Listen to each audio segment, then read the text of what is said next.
Good evening, race fans, and welcome to BSTV. You've joined us for the Simability Season 13 Round 5 Enduro, and we are at Bathurst at Mount Panorama Circuit in Australia. I am Pete Bingham, and joining me shortly, he's got a domestic issue at the moment, will be wobbly kneecaps. This is a much looked forward to race for anybody who races V8s. This is kind of the mecca for V8 racing, and with some of the most amazing features that this track boasts of, which we'll go through very shortly. Actually, we'll go through it now before I go through runners, racers and standings. So whilst we wait for Wobbly to join us, we shall jump on board here with Tony Kloosterman, who hopefully will show us how to do a lap. So we're currently at the final turn, which is Murray's Corner. We're going to go over the pits, through the pits straight, as they call it in Australia. This is Hell Corner, the scene of many pile-ups over the years, hence the name. The first time that everybody bottlenecks off the start. I wonder if I can move the camera over a little onto the roll bar. There we go. So you don't have that thing that sits in your way down the centre. I think it's the wiper blade or something. So we head towards Quarry Bend on Mountain Straight here. Stick it on the inside there. Hug the inside curb. Don't drift too far left. It's easily done. Fire it up the hill here. Hug the left-hand side, then out to the right, and then very carefully round this corner. Don't let the front slide out on you. This is the cutting. We're going up Griffin's Mount now, which is this piece of right-hand bend here in Reed Park. And then the left-handers all here are Sulman Park. It says so on the boards on the right-hand side. This one off the gas until you're on the top of the mountain here and through McPhillamy Park. Stay left there, get a bit of curb on the right. It actually helps you turn that one. And then over Skyline into the S's, and then avoid that crashing car on the right there, and through the Dipper. Which is the scene of many murders and self-murders over the years in cars. Then we head towards Forest Elbow. This one is a tricky one, probably the trickiest corner on the course for anybody of any skill level. And then we fire it down here, down Conrod Straight, full beans all the way down, centre of the track for most of it, and then start to bleed left. Get a little bit of this left-hand tarmac here to cut to the right. Opening the corner up as much as possible and into the chase. Heavy on the brakes, third gear corner, and then firing it round here and towards Murray's where we started. It's a massive lap. It's a hugely fast lap, especially down Conrod Straight. It's downhill. It's arrow straight for I don't know, probably the best part of half a mile, I would think, and a place of maximum tow. Tony is going to be parking it because someone's come out of the pit. Someone's in the wall just ahead of us there. Hello. Hello. Wobbly's joined us. I've just done a lap around. It probably wasn't the best described. No, I joined in when you started the lap, and I was like, yeah, I'm just going to let you swim. Oh, excellent. We are at Bathurst, Wobbly, as I've already told those that are watching. We have 16 racers that have joined us for this. So this track puts some people off, doesn't it? Because of the walls, of how technically challenging it is. I don't think there's many people that can make around too many laps. I'm one of them. Without piling it into a wall somewhere. Do you think that's fair? Do you think it's that's a fair statement to make, that people are concerned about the track and their ability to get around it? Yeah, I think that it just takes a lot of effort to learn. It's basically like on the same level of like the Nürburgring, because the Nürburgring has like 20,000 corners. Yeah. Where this obviously doesn't. If I'm correct, it's like 25 or 23-ish corners. Do you know what? I've never bothered to count them. I shall do that now. 23. 23. Okay, so the thing is that, and once you've learned it, you're never gonna unlearn it, but it's still always a pain to get into the groove again. Yeah. Which you're like, oh, there's a wall on my left, there's a wall on my right, there's a wall in the middle of the road. You know? Yeah. I mean, there's some corners on this track where if you get it even slightly wrong, you're done. So Skyline is one of them. Forest Elbow is definitely one of them. The amount of times I've crashed at Forest Elbow, I'd have to take my socks off in order to count that many. Anyway, Why would you have to take your socks off? Because I've run out of fingers and thumbs. Why? But do you wear socks over your hands? No, never mind. Let's move on. Ivan's on the chat. Is Ivan in the race? He is, although he's not turned a lap yet. Hopefully you're racing, Ivan. You are in the session, at least. I don't know whether you're just not qualifying so you can start from the back and make an easier start for yourself, because that's often the case here at Bathurst. For lots of different people, to be fair. On an enduro, I mean, on like a normal endurance race, let's say an official, I have nothing against starting from the pit in Bathurst. Yeah. Although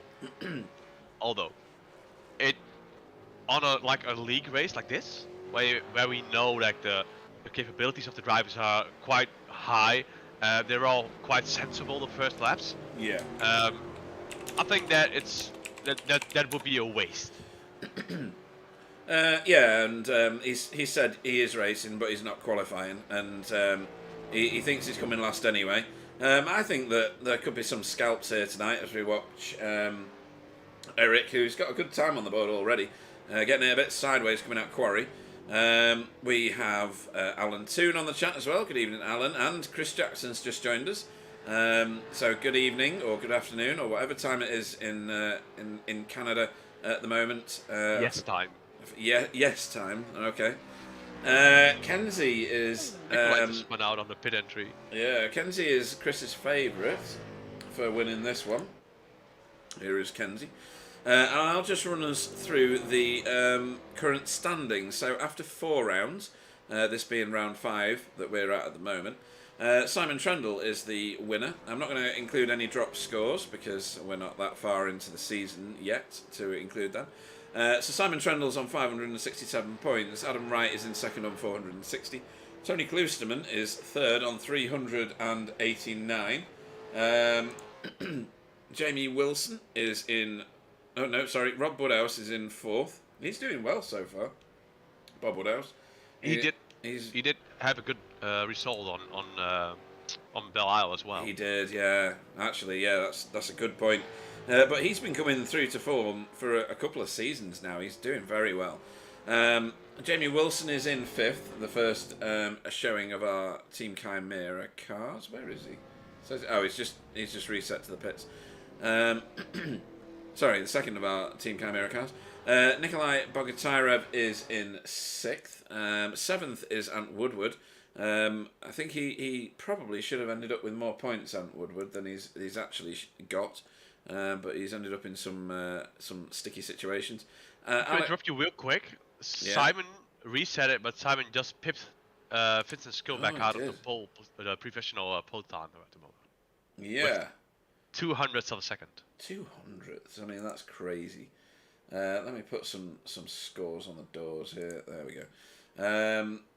So yeah, he's just pipped Vincent. Vincent's not. Is he on track? Oh yeah, he is. It's just I'm on blimp cam out in wherever. In the woods. Yeah. Has he got yet another new paint, or is that the same one he had last time? I can't remember. It's definitely different to last season's. That's for sure. It's different than it was last time, but I think if I recall this correctly, you do something with the paint pack. Yes, I do. I re-download it every week, so I think that's the same as last time. Actually, it's just so different to his previous season's one that I think it's new each week. So 8th is Alex Sevillano Lado. 9th is Rob Venn. He's doing all right this season. And then 10th, the man who said he was going to come last, is Ivan Batmans. He's nowhere near last in the standings. He's in 10th, so he's doing a great job. And sometimes in the V8, because it's such a challenging car wobbly, just finishing is enough, right? Yeah. I mean, it's a challenging lap. It's a challenging course. It's a challenging car, and the combination of these it's a challenging league as well. So the whole package is there to screw up your race. Yeah. But then again, it is a blast once you get it right. especially when you put the power down in the beginning when the tires are still that you still got tires and you don't run on your rims, and it's a great car to drive.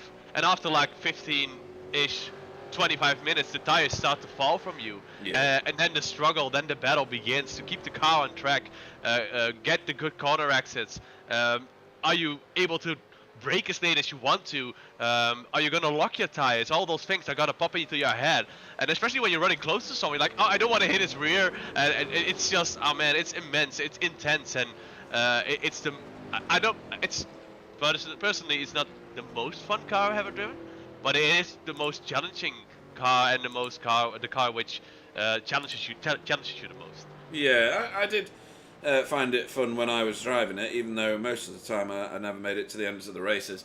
It certainly gears you up for racing other cars, for sure. Our team standings at the moment, I'll go through the top 5. Team Chimera are heading the top spot. BSTV Esports Green, which is Tyler and Adam, are in second place. Where's Tyler? Yeah, that was going to be my next question for you, actually.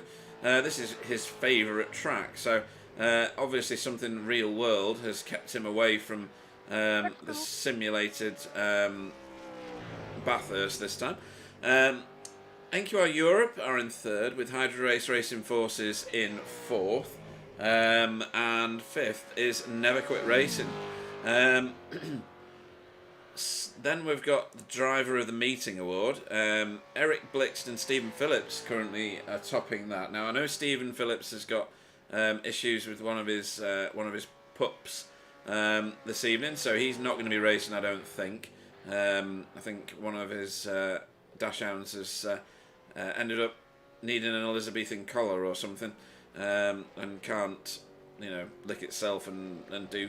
So he's having you have one of those collars as well, right? I personally do, yeah, to stop me like licking my own bum. Yeah, that's right. Yeah. Tony Klusterman is third in that, and with 1 point, and he's on joint points with Simon Trendle. So those are the only ones. We've only had 4 rounds so far. Safe Driver Award. It's Tyler Newitt again. He won it last time. Eric Blixt is not far away though. They've both done exactly the same amount of turns. Tyler has no incident points whatsoever, and Eric has 0.00128 incidents per turn. So there's nothing in it really. Simon Trendle is in third in that. Miro Hraski is in fourth, and Bob Woodhouse is in fifth. Which would suggest that keeping it clean means you score points, because that's what Bob Woodhouse is doing. Can we get the camera on Vincent? Let's get the camera on Vincent. He's just pulled up. He just stopped. Yeah. Oh, then Tony. Yeah, so there's not many people still on laps. We're right at the end of qualifying. It will let them finish their laps. It's not a heat race, this one. It's a standard race. So the Fred Bingham Forever Forward Award for most overtakes. Simon Trendle is leading that at the moment with 15. Adam Wright's on 11. Alex is on 8. Kenzie's on 8. And rounding out the top 5 is Rob Venn on 7, with Tyler Newitt joint with him. So that is how that stacks up right now. I do want to say that I'm kind of disappointed with in all the drivers. Go on. Nobody did a jump? Nobody did a jump. They'll be saving that, I think, because it will give them incident points, but I don't know whether we count them from the qualifying session. I don't think we don't count them from the qualifying session. No, we don't. So, we'll wait for this to tick over to the main race. Any observations you make? Who's your money on? Are you going to join Chris in his prediction that Kenzie's going to win here at Bathurst? Or is this somebody else? The thing is that Kenzie qualified 4th. But we all know that Kenzie actually is not... Oh, I don't want to say he's bad at qualifying, because he obviously took a lot of pole positions. Yeah. But he gets up to speed during a race. Right. So I wouldn't be surprised to side with Chris and say, well, Kenzie's going to win. But I'm quite surprised that Vincent Skillback is that close to Simon. And the same is for Eric. So my money is either on Vincent or Eric Blixt. Right, okay. So I'm picking 2, so I can't be wrong. I think you may well be wrong, because This is Vincent's backyard, isn't it? An Australian racing on an Australian track. He's mustered on a gazillion laps here. I think that if he can keep it clean, it's going to be the Simon Trendle or Adam Wright for me. Do you think Adam's got it in him to win at Bathurst? Are you asking me if a loaded questions? I know you're going to say, of course not. He's rubbish. Of course not. He's rubbish. So funny. I mean, that's like bringing a lamb to a slaughterhouse. I mean, come on. Yeah, it really is. Right then, so let's see where we're at next time as well. Just while we're in this hiatus period, because it's going to give us the full 3 minutes of a lap, isn't it? Yeah, because 2 guys didn't qualify. Oh, that's right. Yeah, it'll run it out right to the end. Okay, it should trip over through inactivity in a second. But so next time out, it's Mid-Ohio, which is a great track. Love it. Full of twists, turns, undulation. Not like this, of course. This is literally going up a mountain and back down it. I mean, Mid-Ohio is like a Harry Potter book that twists and turns everywhere. I like what you did there. Oh dear. But you disagree? Maybe. So yeah, it is. It's a fantastic track. It's one of my favourites. One of my favourite races ever was in a Dallara, the old classic Dallara, IndyCar around there. I'm talking way back now, like right when I started on iRacing, really, 2014, 2015, something like that. Just a blast of a race. So that's where we're going to next. We are tripping forward now into the race itself. So let's pick somebody who's on track and get a camera on them whilst I run us through this. Is it blurry on your screen or is it clear? It's actually clear this time, but go ahead. Wow, okay. So your poleman for this endurance race is going to be Simon Trendle for Team Chimera. He did a 2:03.5, and just 200ths behind him was Vincent Skilbeck for Wheelie Bins Mayhem Republic in second place. Eric Blixt will go off third for Alcantech NHR. Kenzie Newhoff will go off fourth for Hydro Race Racing Forces. And then Tony Klusterman off fifth for Never Quit Racing. Adam Wright goes off sixth for BSTV Esports Green. Seventh is Ant Woodward for NQR Europe. Eighth is Team Chimera's Jamie Wilson. Ninth is Nikolai Bogatyrev, NQR Europe again, behind his teammate. The third NQR Europe car of Bob Woodhouse goes off 10th. 11th is Greg Carr for Never Quit Racing. Alex Sevillano Lado goes off 12th for Hydro Race Racing Forces. 13th is Rob Venn for BSTV Esports Green. JB Dejoux goes off 14th for BSTV Esports Blue. Andrew Wood goes off 15th for Team Chimera.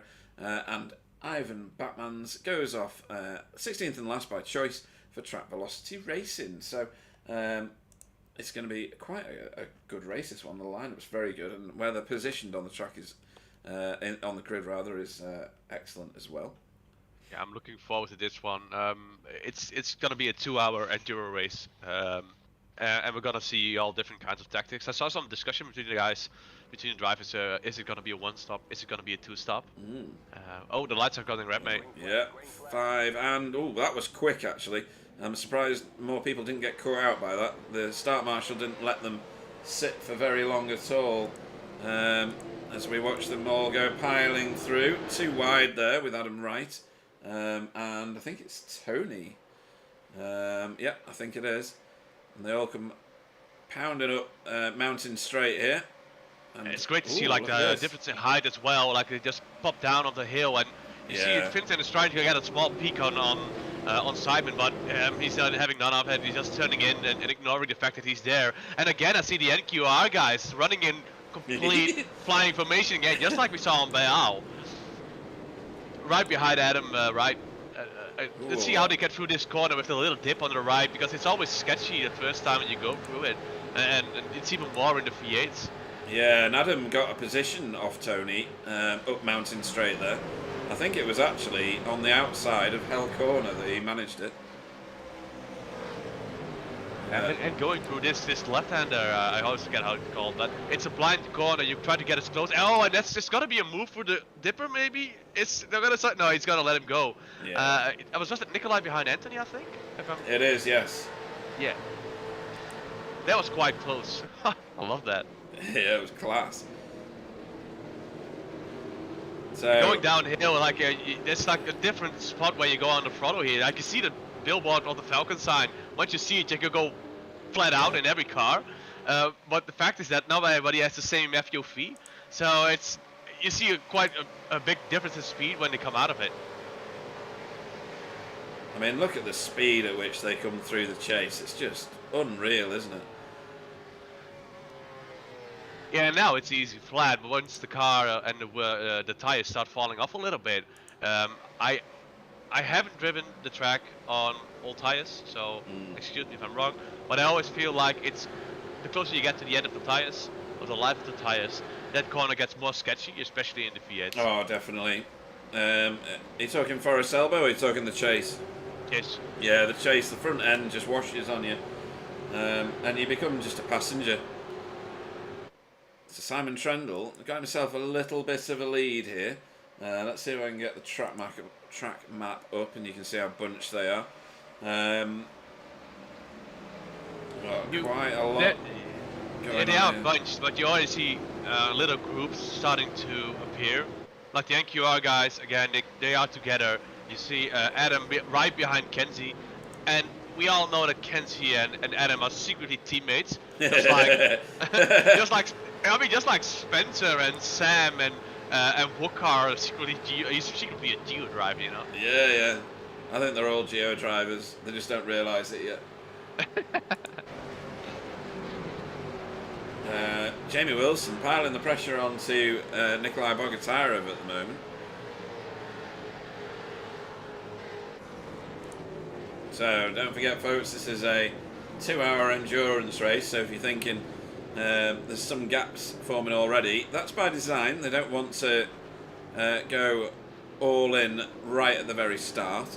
They want to at least measure it out somewhat, because they've got possibly up to 3 pit stops tonight. They're on 70% fuel. Mostly they'll do 2 pit stops, I would think. But we have got some people in here who struggled to fuel save. Now, this is Jamie Wilson getting this done, I think.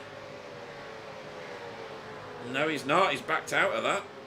It's really hard to go through that corner side by side, and it's great to see that he gave like a hint of like, I'm not settling for this position. Yeah. I'm just gonna go for it. But going side by side there is dangerous in any car, let alone driving in a V8.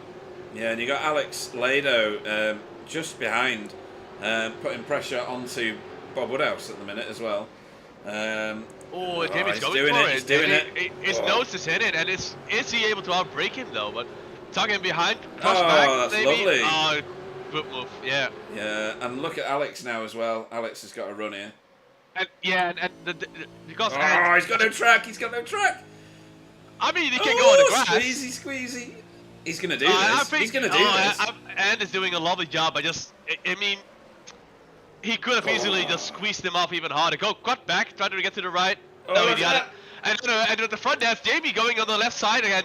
It's not Jamie. It's Nikolai going on the right and going side by side for this corner. Is not possible.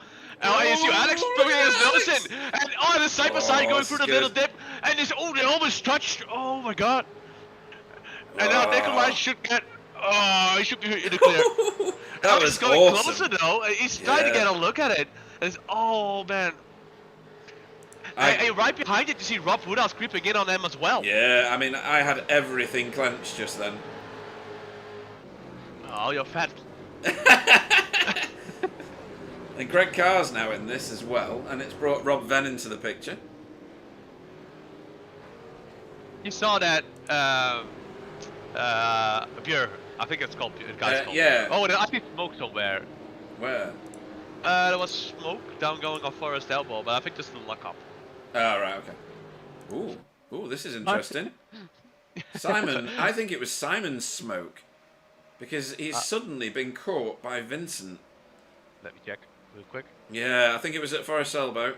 I think what you saw was absolutely right. Oh yeah, he had a big lock up and a wiggle, and he went sideways, and then he managed to save it though. But Wow, cool. that explains why Vincent is that close. Yeah. I don't think Vincent's making an issue out of it. I think he's playing a sensible game at the moment, and probably fuel saving, because you can here in spadefuls, can't you? Yeah, especially going downhill. If you're able to just lift off the grass, lift off the throttle, lock up in the first corner there as well from Nikolai. And that giving Alex a run right to Hell's Corner. Is it Hell's Corner? It is, yeah. No, to Quarry. Quarry, sorry. Is he able to? Oh man, you would just want to get your nose in, like I want like 300 meters more of a straight right there, you know? It's already a long enough straight. No, just 300 more. You get 100, you get 100. We all get 100. Everybody gets 300 more meters of straight. The thing I love about Bathurst is that all the different ways the corners are laid down with the camber. Yeah. And if you throw your car into the camber in the right in the on the inside of the car, small look up. Oh, Down in the wall. Ivan? Hey, no, that's JB. Oh, JB. Oh yeah, it's Backfire. Sorry. There we go. He's found reverse and he's away again. I mean, that's already impressive as it is, because he probably isn't driving a stick because he's an American. Oh, well, yeah. And my point being is, like, on every corner on this track, there's camber, and it's really great. Once you hit it in the middle of the corner, you throw your car in there, and if the car sticks, it sticks, and you just hope for the best. Yeah. Why are we looking at a replay of Jamie? It's not. It's Andrew Wood. It's down as an off track. Oh, did he catch it? Did he? He did. Now that's pretty good for calming a V8 car down. Is he a Camera? He is. Yeah. He usually drives IndyCar, so this is a new adventure for him.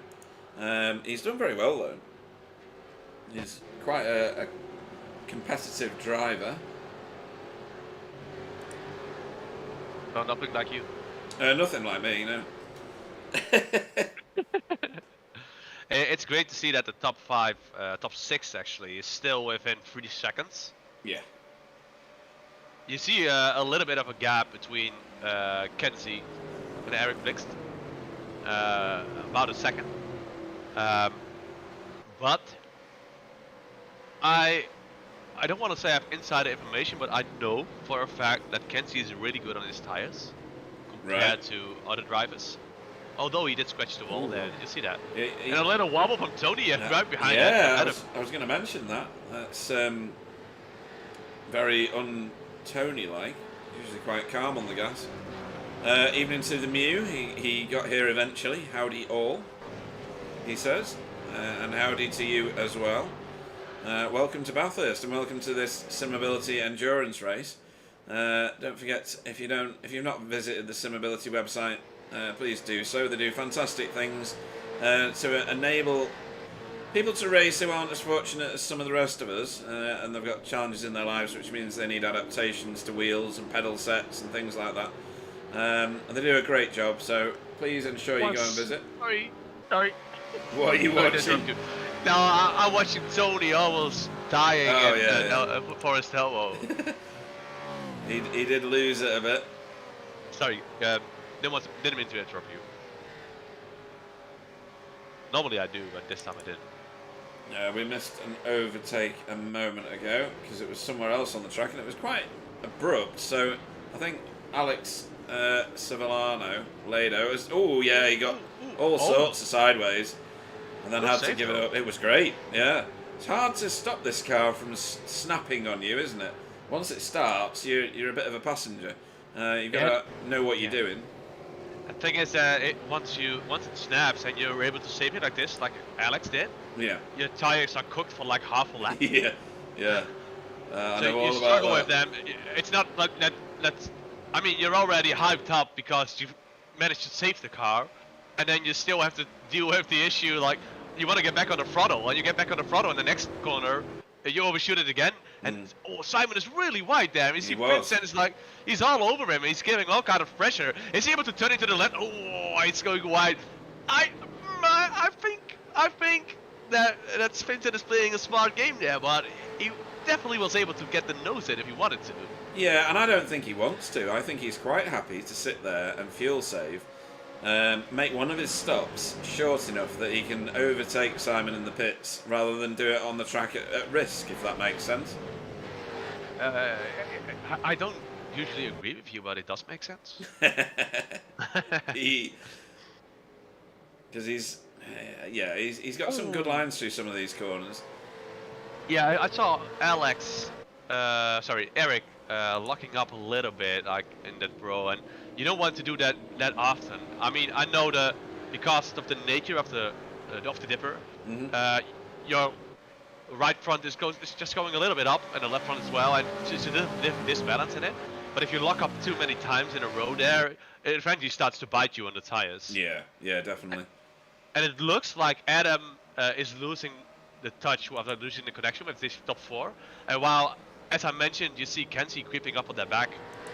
Yeah, he joined that group after Simon went wide at Quarry, and he slowly crawled up to the back of the group. So there's 4 now for first place. I don't think they'll start tripping each other up so much.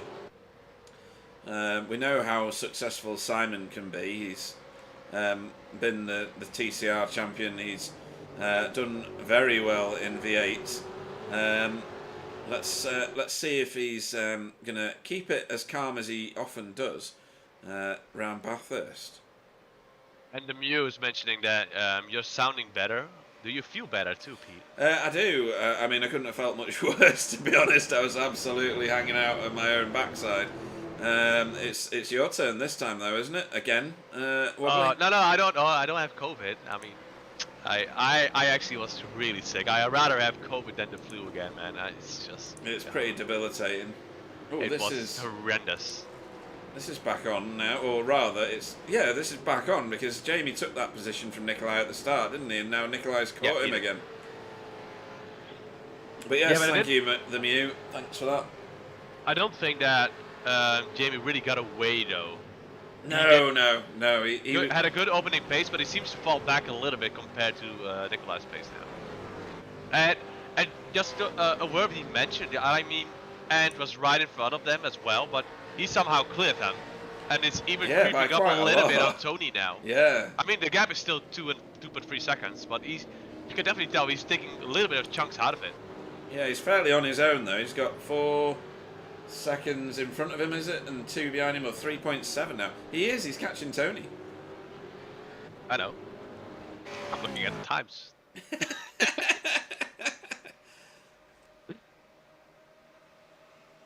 It is such a good feeling when you come down Conrod Straight and turn into the chase.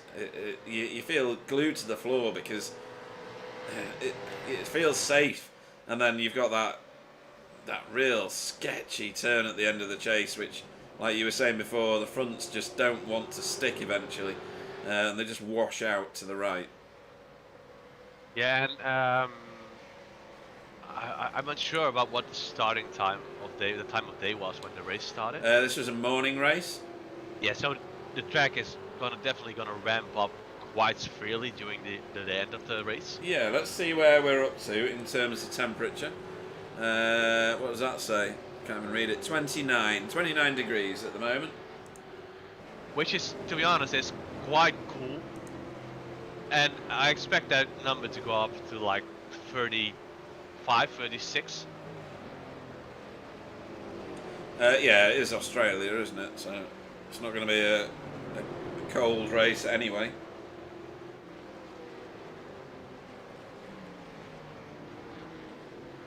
These 3 are the closest on track. Well, they were. It's now these 2 again. Ooh, oh, by the way, I got a bit of curve there. Sorry, go on. Yeah, so I got this great joke for you, by the way. Oh no, you're gonna get us banned, no. This is not that bad, to be honest. Are you ready for it? Is it racist or sexist? No, it's neither. Oh wow, are you sure it's your joke? It actually is. So, do you know Bob? not Bob Woodhouse, but just so you know Bob. No. So Bob has no arms. Oh dear. Oh, Knock I knock. knew. Knock knock. Who's there? Not Bob, because he has no arms. Oh dear. Oh, it's not racist. Well, no, but I'm pretty sure we're gonna get banned. Okay. So, everybody's starting to close in to one another again. We've got these 5 at the front, or it will be soon, 4 at the moment. And then further back, we've got this little group who are together. Tony is definitely now catching Adam as well. He was just within a second. He now bumped up to a second, but you can tell that Tony was, I think at a certain point he was 2 seconds behind already, and it's now back to 1.1. Yeah, he may have an approach to save his tyres. Look at that, you can see all the first 10 cars there. He might be saving his tyres as much as he can, because by his own admission, he's quite brutal on tyres, really. And we haven't mentioned this, but obviously the league has an open setup policy. Yeah. So now it's also a question of not if you're being heavy on the tires, but there's also this thing you got to keep in mind, like how good is your setup on tires? How good is it on the long run? Are you running less downforce than the other car? Do you have to push the car through the corners a little bit more than you might like to, and that's compensate and compensate that on the straights? So what's going on that specific area? Yeah, there's a lot to take in and a lot to just be mindful of when you're doing laps around this track, or any track in the V8 really, but this one in particular, because it's got walls around it, same as Belle Isle did. Sorry. I mean, I didn't. Exactly. I do know Bob Woodhouse, but I mean, Bob was a bad name, I guess. I could have called him anything, but. You could have done, and good job the sponsors, Simability, right? No. Next time I call him Pete. Oh yeah, great. There we go. So Alex closing right in now. In fact, there's 2 key battles. This one, he's not going to do it on this occasion unless he absolutely slings it down the inside. He's giving like a hint of like I want to get that position. What is this? This is early. This is. I don't know what this is. Is it quali setup? No, you wouldn't even be able to do that many laps on a quali setup, would you? No, usually you. I think he's splitting the race in 2 stops. So basically, you need 2 stops probably to get through the end. Oh, you do definitely, yeah. Yeah, so he might have figured out that I'm just gonna do a really quick stint in the beginning, so I don't have to do that one at the end, just to go out of sync. But he's going to end up with no tow and no ability to fuel save unless somebody else joins him. By the way, you mentioned Simability. I wanted to mention something really cool. Yeah. So I saw this guy. I forgot this guy's name on YouTube, but I think I subscribed to him. But the guy is doing iRacing, but the guy doesn't have legs. So what he does, he's using his mouth as a throttle and a brake through some kind of device. I'm gonna find that channel. I forgot what the channel was. But it was really great to see, like, that there's actually someone who helped him set this up, so he could actually do what he loved, like sim racing. Yeah. I mean, it's fantastic what anybody can achieve now. It was quite a few years ago now, with Simability, not as our sponsor, but as a recipient of a charitable endeavour. We did a few charity races for one individual in particular to get him sim racing gear. His name was Scott, and it all worked out lovely. Sadly, the chap ended up back in hospital. I'm not sure where he is now. I'm sure someone like Clyde would know. But yeah, it was a great story at the time, and we hope he does really well. But the fact that someone can accelerate and brake using their mouth is just exceptional, isn't it? it's amazing, and to think that he's even better than you are. I mean, you are still Well, feet yeah. and legs. He's got a brain, I don't. You know, that's the difference. Yeah. Right. So these 4 are definitely fuel saving. I think from Simon, who's currently leading the race. He'll have himself the leading laps points already. Look at how close they are. They were all over the place. Yeah. They were all sketchy going out the corner, and I feel like if I was Kenzie in this position, I would be loving this. Like the third car, the fourth car in a little row, all on the same pace, using even less fuel than the others. Yeah. But then again, I mean, it's Kenzie. He wants the positions, right? Oh yeah, and he might have a different pit strategy. He might have a different complete race strategy. We'll only know after we've done the first or possibly even both of his pit stops if he does that. Oh, this one might make you giggle. Hang on, I don't know what it is. If it's Adam, I'm gonna love it.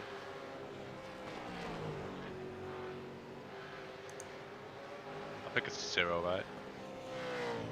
It's a McPhillamy, and okay, but this is not gonna make me giggle because I mean, if you haven't done this, have you really driven Bathurst? Definitely not. If you haven't smashed into the wall on the right, then you haven't driven Bathurst. Oh, then I haven't driven Bathurst. And what? You've never hit that wall? Never on the right. What? No. On the left I did, but not on the right. Tony Klusterman has come out in 13th place. There's 3 cars behind him. He may. I mean, he probably he will run with a track map on. So yeah. He probably noticed that there's a big gap, and maybe got the feeling like if I split it up now, I do something different and hope for the best of it. And if I now that I say this, I think we did cover. Both you and me covered the last enduro we had here. Yeah, that's right. Yeah. And I think he did a similar thing. Sorry, we did miss an overtake. Well, it was just as Tony entered the pits. So this is Alex. Oh, late move to the right, probably. Yeah. Whoa. Ooh, close the door a little bit. Oh, yeah. They Nice. kept each other alive. Good move, though. Yeah. Nice driving. And you can see how much impact such a move like that has on your exit speed, because you already see Greg Carr coming in on the back of Rob as well. Yeah, true. Yeah, just bring Constantina's the field up. So like last lap, Simon did a 2:48.71, while the group behind him, Vincent, Eric, and Kenzie, they all did 2:05-ish laps, with Kenzie being the slowest. But yeah, where is Kenzie? He's still there. Yeah. He's still there. He's just dropped off the back a little bit of the 2 in front of him, just a little bit. Greg Carr here has found himself a playmate in the form of Bob Woodhouse in front of him. Don't know whether Bob's struggling on his tyres. He's lighting them up. Yeah. Definitely the fronts are not with him at the moment. See what he does at Forest. Yeah, he's just locked up again. I think his tyres are cooked. I haven't seen him doing anything weird though. Like, sorry, I'm just reading the Muse stuff. So he said he was Bob Woodhouse's moderator when he streamed, and he ended up getting his old wheel and pedals when Bob upgraded. And then he's just said, "I bounced off every wall Bathurst has to offer." I have also done the same. no, but I mean, you paid for the track. You better just use everything. Well, yeah, it's the experience, isn't it? You know. Big gap back to Adam now. Yeah, I mean, Adam is doing 2:53-ish laps. Yeah. And then the top group again. Well, I think they either all 3 of them just had a big lift somewhere or something, because now they're all back in the 2.4s. And you see Kenzie's really creeping up on Eric. I mean, he did lift off again though. He's fuel saving massively. He is, yeah. And like I said, you can fuel save around here hugely. It's a big advantage if you can get your car in the right position, and Kenzie's in really good position for it. He's got a double toe in front of him. Yeah, and fuel saving is one of the most underestimated things, I guess. I mean, everybody does it in the league, but for example, like yesterday I was driving this official race in an LMDH, and I was driving against Bruno Sprengler. You know the guy, right? Yeah, yeah, yeah. So I was basically on the same pace. He didn't make a mistake, so I passed him in the beginning, and he really pushed me, but he was able to save a little bit, which basically ended up like on a set. Ooh, that's wide from Eric, and now this is more important. Whoops, Kenzie's gonna run on him. Yeah, good cameraman. Kenzie's gonna run on him, and oh, he's gonna be in the clear before they're gonna hit. Oh, he's not already getting up ahead. though. Yeah, he's ahead. That's a clear overtake, and just maybe the pressure just got to Eric. It looked like it. It was Forrest Elbow that got to him. He got a bad line, and then Kenzie monopolised on it massively. And you could instantly tell, like, the whole group suddenly falls apart just because of one incident. They're still within touch of each other, but... I mean, the pressure's on Eric now not to do anything right. Ooh, Vincent went a bit stroby just there with his connection from Australia. We're on an American server, by the way, so it should be fairly balanced.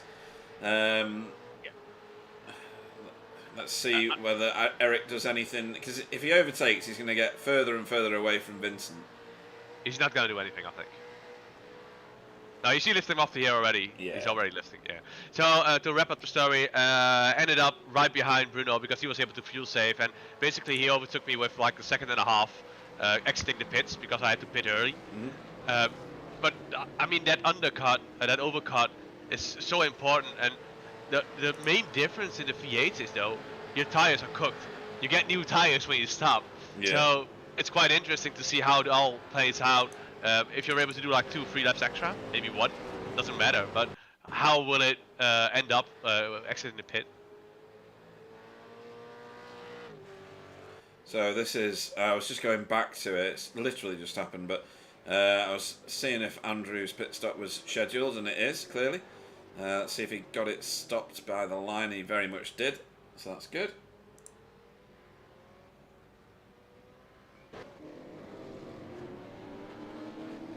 I mean, I could get some inside information about pit stops.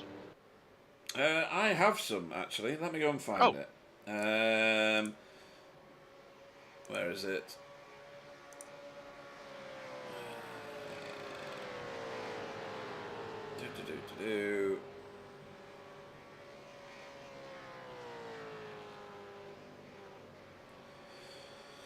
So, fuel is likely to be a factor for most people.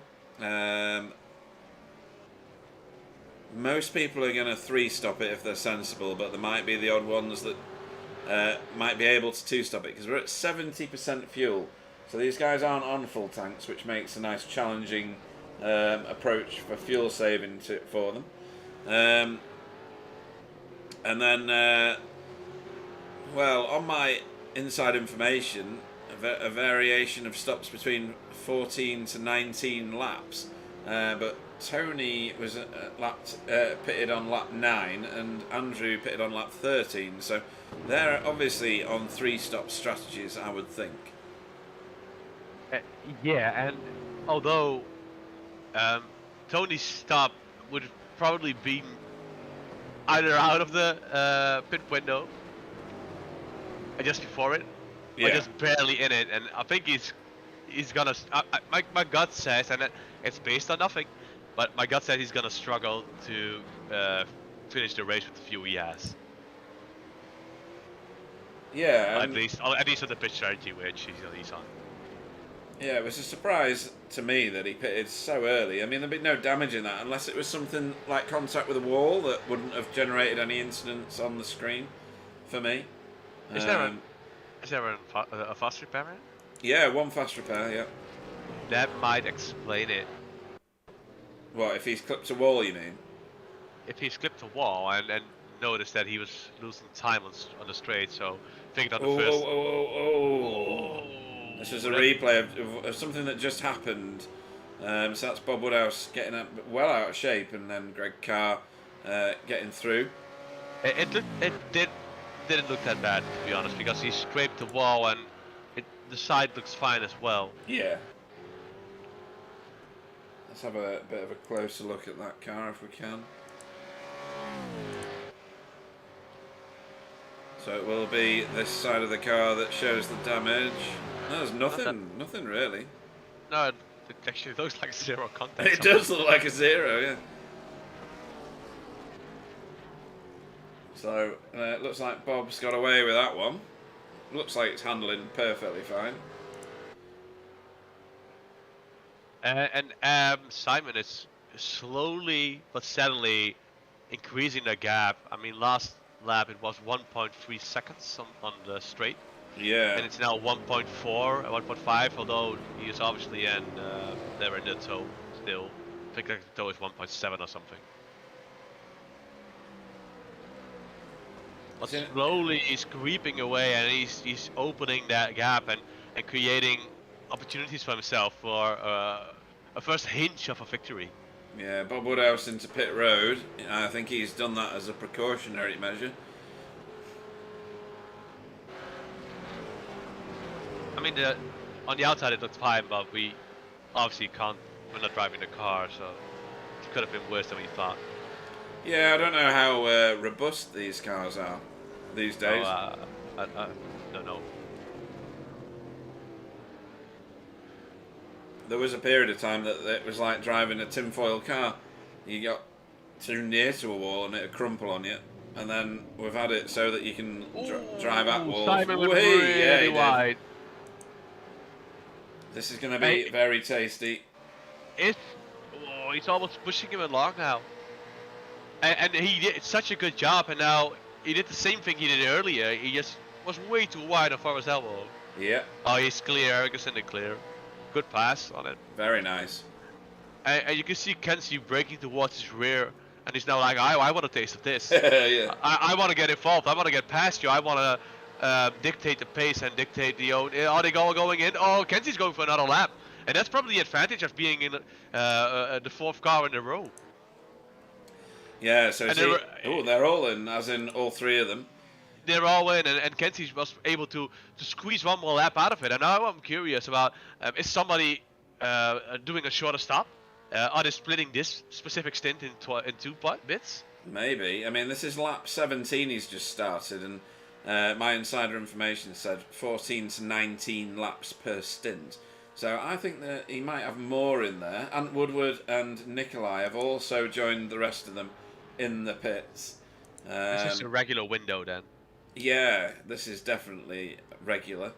This is gonna be great. I'm really looking forward to this exit. Oh, Vincent is blinking a little bit. He is. I'm gonna focus on him because I think they're gonna pile out on top of one another here. I don't think Simon's been able to fuel save quite so much as the other cars. Obviously, there's a full tank of fuel and tyres. Vincent's away. And Simon, he got bit by both of them, I think. Oh, they're in each other. They're having some kind of. He's leaving. He's letting me. That was a netcode moment for sure because they both left at the same point. These two are going to sort themselves out, and Tony Kloosterman has come out ahead of Vincent Skillback. He's ahead of Vincent Skillback by quite a long way. 7 seconds. Away. Just as long as I stay. Oh no, he's singing, folks. Pity me, because I've got this right in my ear. It's great. I mean, there we go. Don't be such a wuss, Rob. I was looking forward to a side by side. So that is remarkable. So he's now got a 6-second lead. No, but it's not remarkable, Pete. No, it's not. Because they have the same amount of time probably. The pit time is going to be the same time. True, yeah. Pit road time, you mean? But pit the road time. stationary is going to be less because he didn't use as much fuel. Is that right? No, that doesn't matter because if he filled it up to top it off, and they did as well, it doesn't really matter how long. The stop time would be the same. But they had about 7 laps less fuel in. No, because they still need if they tank a full tank, if they stop for a full tank, it doesn't matter how if you did like 20 laps or not, because you still have to fuel the whole thing. But anyway, my point being, it's not weird that Tony is in front because he ran on newer tires the last couple of laps, the last 15 minutes. Yeah. Because he stopped on minute 19. So, this is going to put Tony where? Is he going to be well in the lead here? No, Pete, listen. Yes. There he Listen. is. Go on. If you start the race... Yeah. With a full tank. No, let's say we have a half a tank. Yeah. So Tony started with a half a tank, and Simon started with a full tank. Okay?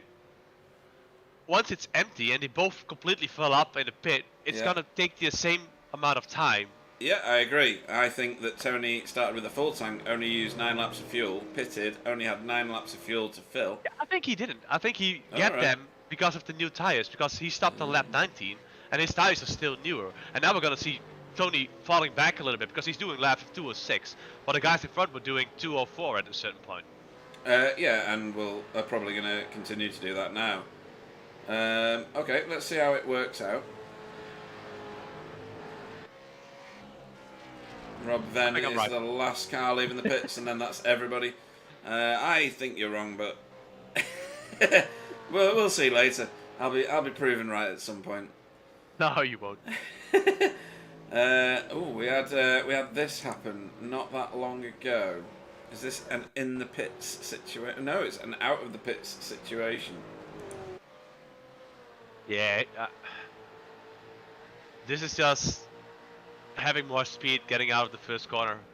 It is, but side by side. Oh, that's close, and you can definitely tell that the who's the NQR car? Is that Nikolai? Nikolai Bogatyrev, yeah.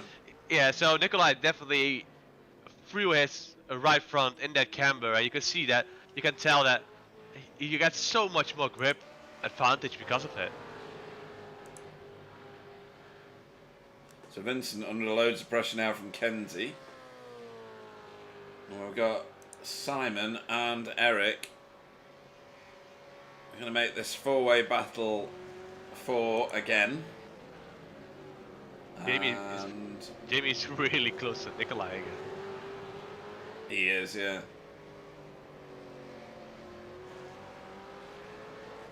And Rob's creeping up on Alex. Jamie's in a great position, but he's not going to have enough draft to get alongside him on that one. No, but this is Hell corner, maybe. Yeah. Side by side for Hell corner, one of the most scariest things you can do. Look at how... Oh, that was a nudge. I think he didn't expect him to break that hard. Stopped, yeah. There'll have been an apology there somewhere.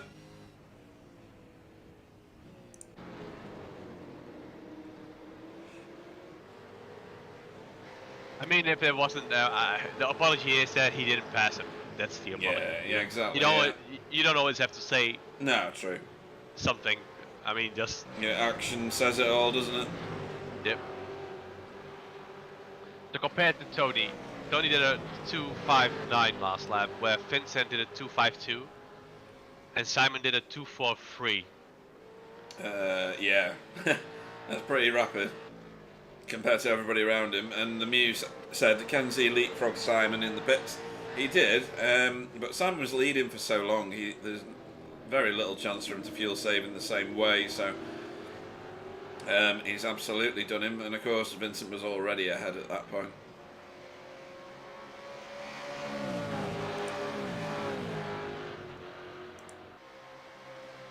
Oh, it looks like Kenzie is running. He's either getting a mega draft. Oh, he's got no wing on it. Oh, he's got no wing on it. I wouldn't be surprised if it's the second one. Does he like a very active car? Does he? Yeah. I don't know. I know that, like, oh, this is gonna be one for the chase. Side by side, he's gonna let him go. Is he? Is he? Oh! Oh! That was I'm so close. excited. It was super close. Good driving on Nikolai's part to recognize that that Jamie had a little wobble out of it. Yeah, that was Code Brown moment. That. So that's Tony dipping out of the shot, and then these four compiling over the brow of the hill at Mountain Straight. They're definitely gaining on him. Yeah, half a second-ish. Or better.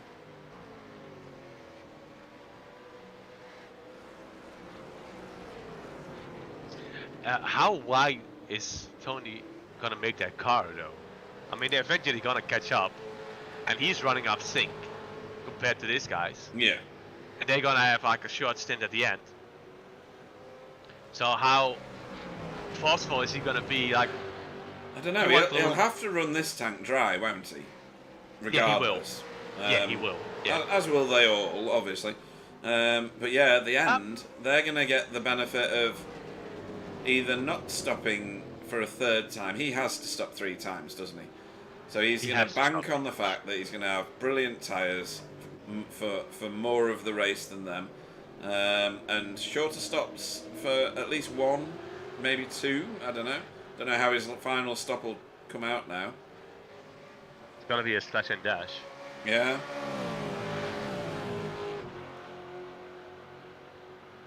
Maybe it's like just Go on. No, he's gonna be smart. He's not gonna do it. Yeah, he was well out of the gas before the end of the chase, wasn't he? Yeah, he saw how fast Simon came towards his rear. Mm. And then we got a first back marker right in front of these guys. Is that Ant? No, that's Tony. He's leading. Oh, Jesus, man. Hello. Hello, sorry. Actually, in front of Tony is JB. The first back marker. That's what I said.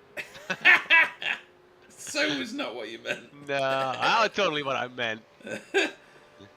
I mean, these guys are going to be loving this, aren't they? Nice, clean racing in a pack, up and down Bathurst. It's really great, but then again, it's also stressful. This is why you race, but still, you gotta be all sweaty when you get out. You have to take a shower afterwards. Yeah, Eric was very sideways coming out of quarry. He has been all race. Right, he must have just a lively, no downforce at the rear style setup. Or maybe he's just confident that nothing will happen. Yeah, that's not true of the V8s ever. Stephen Phillips on the chat says no Tyler. No, we're not sure why. Yeah, he did mention something about that. Yeah, I think that wasn't he at the Bathurst like 3 weeks ago? He was physically there, yeah. Yeah, and I think he said something about being on his honeymoon and missing he did mention something. Right, okay. Honeymoon, that's not a good excuse for missing a race, is it? No. No. Terrible.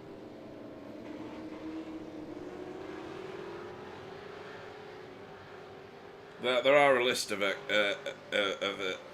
reasonable excuses as these guys go piling down Conrodigan. One of them is being dead. That's the first one. It's quite a critical one. I'll just move forward and see how Tony's going to handle passing JB. He's not quite with him just yet. Do you remember that I posted something in the V8 chat saying that I need 2 pit stops? No. Okay, I mentioned something like I need beer stops. Oh yeah. I thought you said there was going to be 3. Yeah, well, 3. Are you going for your first one now? I'm going for my first one. Okay. See you in a minute. Yeah, Stephen Phillips on the chat says, sorry you can't be here today. You did mention that on Discord. I hope whichever of your little puppers is unwell is doing alright. That is a legitimate reason not to be there. Puppers and kittens.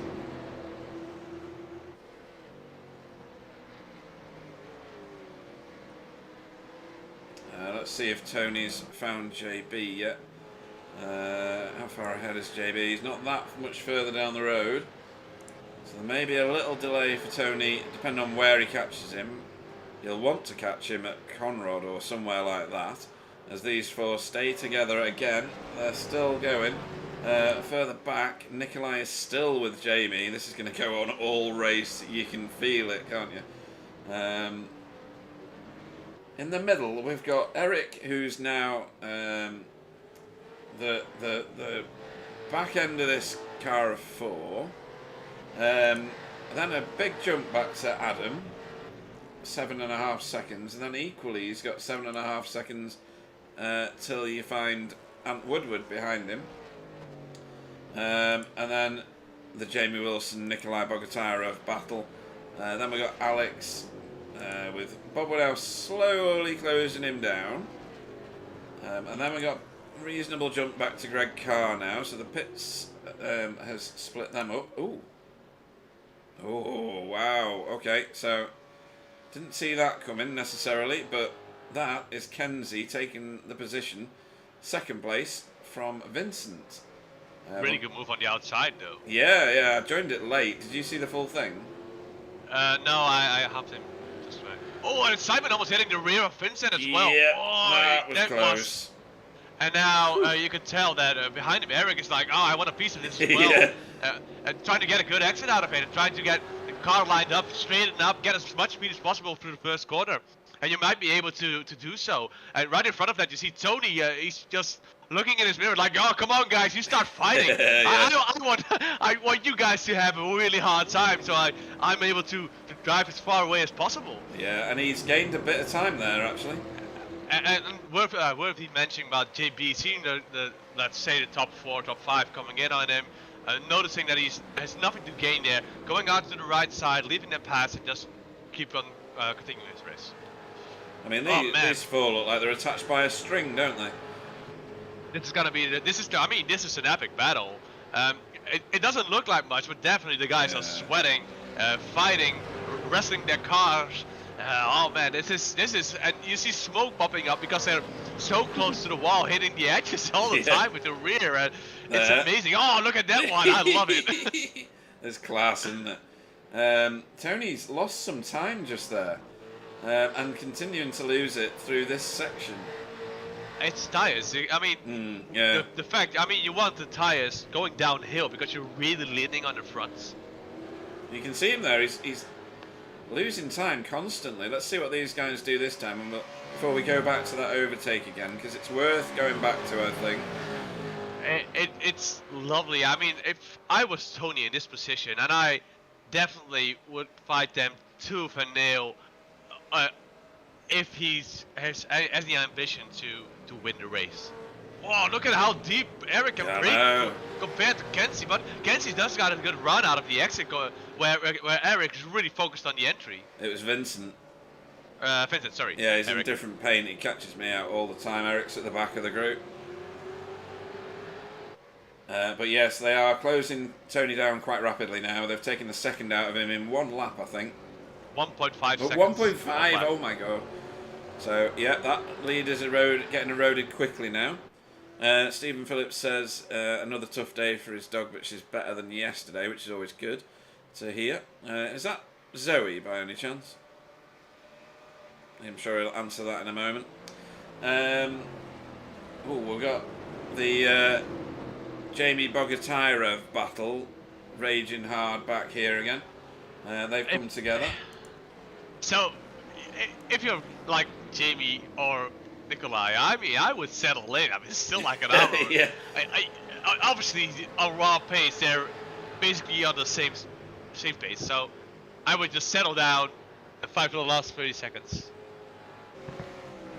Look at this. Simon seems to be able to just turn up the wick at any point.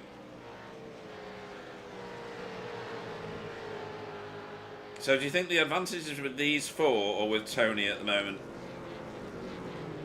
Tony's got track position, so he can make his car as fat as he likes, can't he? Yeah, Tony has track position, but then again, you're a shitting duck if you don't get the exit right on Forest Elbow. Yeah, true. Yeah, you're just going to get mullered all the way down Conrad, aren't you? You can't get the exit, you can't get the brakes down, you can't get the power up as fast as you want to. So what will he do? Will he just pit as soon as they get onto the rear of him, or...? To be honest, I don't want to say I'm baffled by the tactic. I mean, I understand what he did, but I'm not sure if it's going to lead to anything. So he's going to run the tank dry. He's probably got like 5, 6, 7 laps in it. I would, if I have any ambition to get to a top 3 position, I would just definitely make this car as wide as Godzilla. Yeah, I would definitely try that as well. Let's just go back Oh, maybe. I'm trying to find an opportunity to look away from this, and I can't. No, just keep on this. Yeah. Because we're now approaching Tony, and now we're gonna see what's gonna happen. Oh, look at Vincent. He's right under the boot lid of Kenzie. And he's just and lost Simon has a out big really time. good exit on that one. Yeah. You can see him creeping up on Vincent. Oh, he's not running the toe. He's gonna stay behind. Out of it, isn't he? Yeah. And you see Eric lifting up a little bit already. See that? Yeah. Eric is not going full throttle on the straight. Oh, and you see Vincent's locking up there. Locked up, yes. So we've seen Vincent with front grip issues in previous races. I think Simon is trying to fuel save so that he can balance off whatever he lost by leading for so long in the first stint. Yes. Well, again, Maybe, he did stop on. He did stop at the same time as Kenzie, as Vincent and Eric. Ooh, that's true. Yeah, it was Kenzie that was the big winner, wasn't it? It was Kenzie was the big winner, but he was the fourth car. Yeah. So he probably was able to save even more. And a little luck up from Tony. Now it's gonna be close though. This is it now. Let's see what happens here. It's crunch time, man. This is the moment we've all been waiting for. Now, from experience of commentating... Oh, and again, a luck up for Vincent. I know. From experience of commentating and watching races so much, generally, the first car that catches the slower car, when it's on the same lap, is fine. It's the ones behind it. So, from my experience, it's Vincent backwards for the next two cars, which will end up in an incident. That seems to be how it works, but let's see what happens. Because they're on him now. Yeah, and maybe that's the reason Kenzie was so big on just trying to get past Vincent. I'll focus on someone that's not Vincent because he's getting a bit stroby. I think you should focus on Kenzie. Yeah.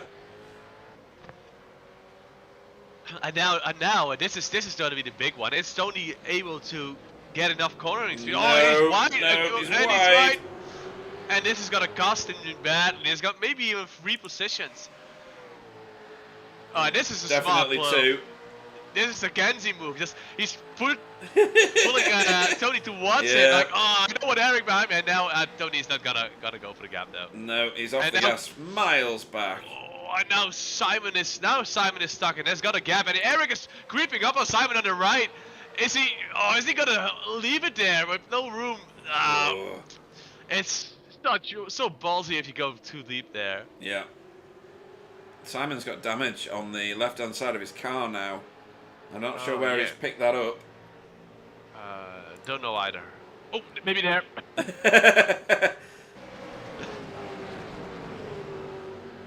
That would be the logical place, though. Oh, like right there on the entry of the dipper. Yeah. This bit here. And now they're both stuck behind Tony, who has no grip at all. Well, you can't get past here unless you're going to do something either silly or... No, but it's going to cost them time. Yeah. Oh, maybe on the left here. No. No. It's going to have to be on Conrad. What are these two doing ahead of them? Nothing at the moment. This was actually a good exit from Tony. It was. I was quite surprised. I'm quite surprised because of the tire situation. Well, the tyres are worth it in the corners, right? Oh, my word. Oh, I nearly pooped myself. What happened there? Tony got out of the gas to try and let Simon through, but it wasn't well communicated, I don't think, so Simon had to take evasive action. Oh, I know Eric is out in his gearbox. And there goes Tony. Yeah. He's had enough of those tyres. That's a lot of curb. I hope he doesn't get a penalty for unsafe pit entry. On the left side, he should be fine. Yeah. So that's Tony in the pits. Whew, this is one hell of a Bathurst. Sometimes Bathurst can be a bit of a yawnathon, but this is nothing like that. Yeah, we mentioned before the broadcast started. I mean, people talking like, "Oh, it's Bathurst. Okay, it's enduro.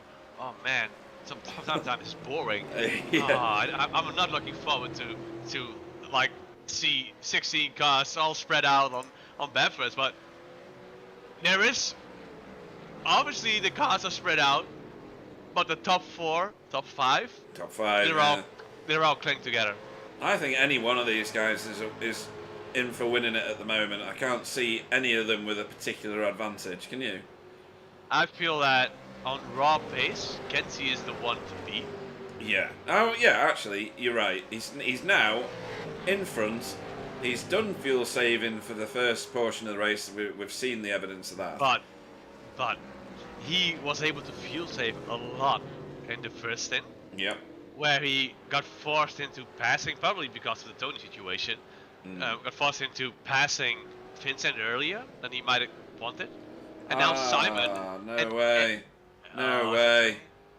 I think he's got a penalty on his way in. Oh, maybe you're right on that entry on the left-hand side. Yeah, it was a lot of extra track. That's a very, very long stop, I think. It almost feels like a replay for Tony of the last time we did Bathurst. Yeah, something did happen. Simon Trendle's getting dropped by the front two here now. Yeah, I think this is still because of Tony.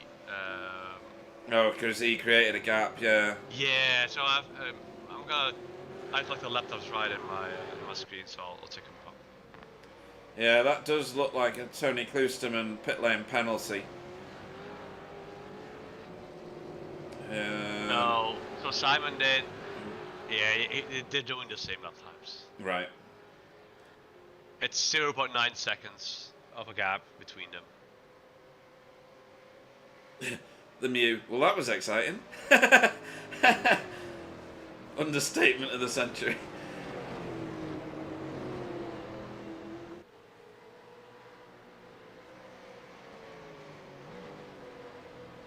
Yeah, see, Simon is already creeping up on him again. Yeah. And it's unbelievable how close Kenzie and Vincent are racing. Something has just happened with the Jamie Bogatyrev battle. Oh, this is Nikolai going on the right. He's able to cut back. That's gonna be hell corner. And now Alex is like, yeah, that's my position now. Look at me. Look at me. That's my position now.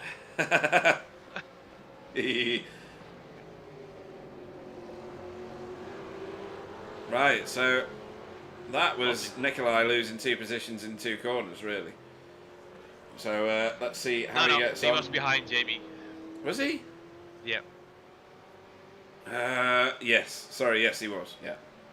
Apologies. Ivan was communicating to the guys in front. Sorry?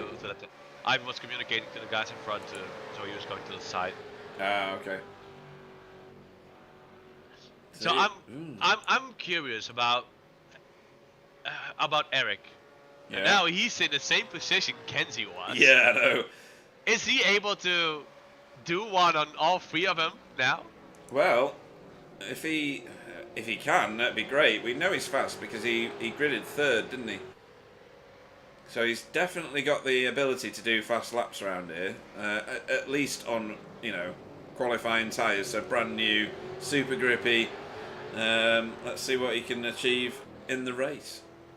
I mean, and he has the magic number, like 4.7k I rating. That's the sweet spot. How is that the sweet spot? I'm on 4.7. Oh, I see. Right.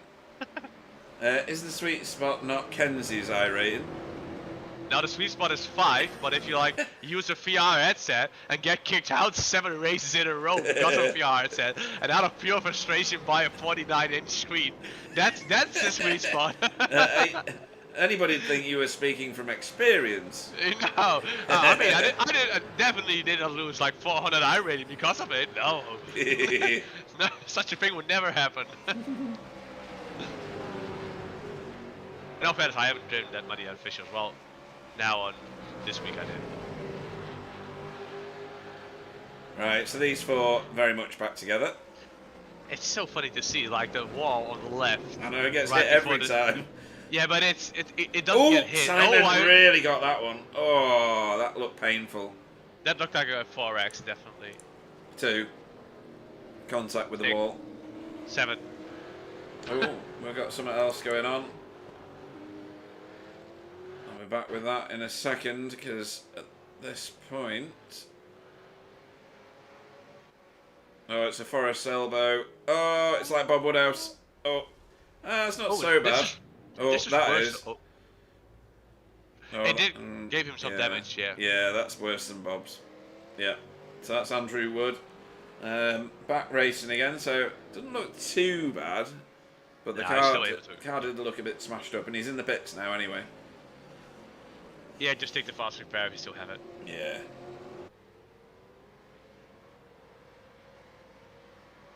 There he is, rolling through pit road at the moment, yet to find his pit box.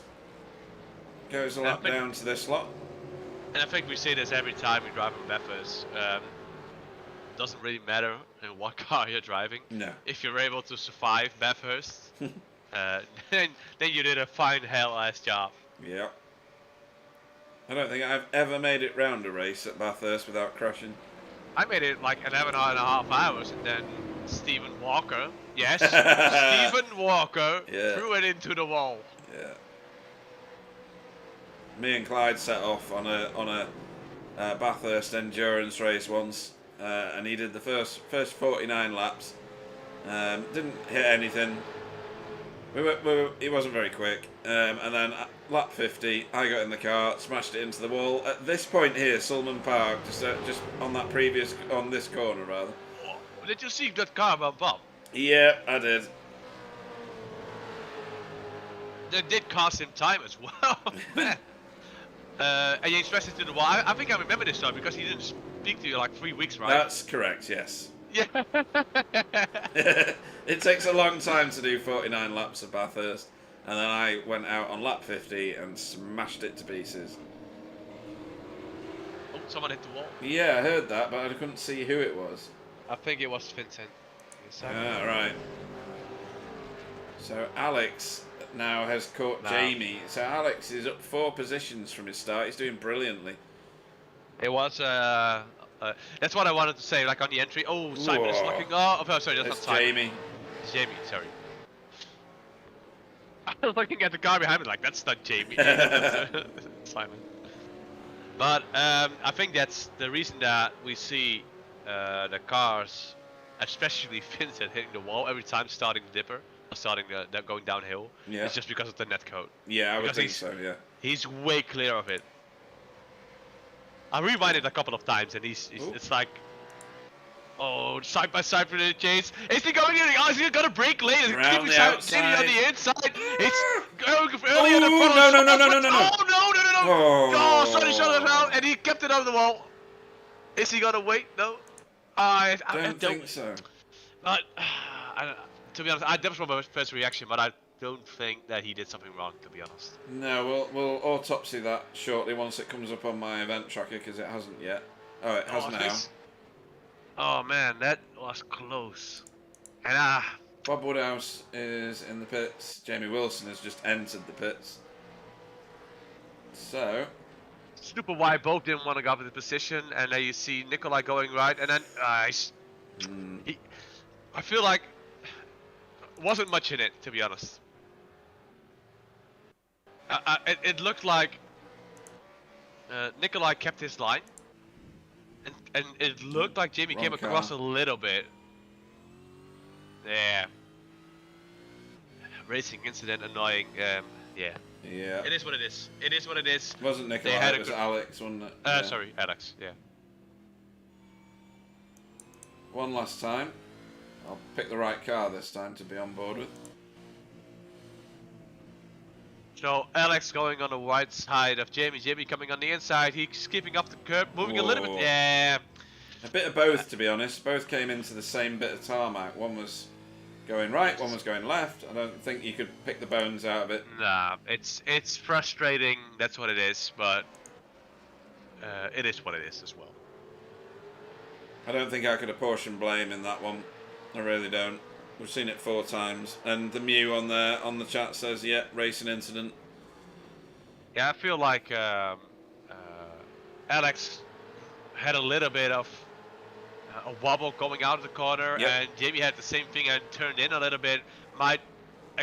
Didn't expect that wobble a little bit, and just came together, unfortunately. Yeah.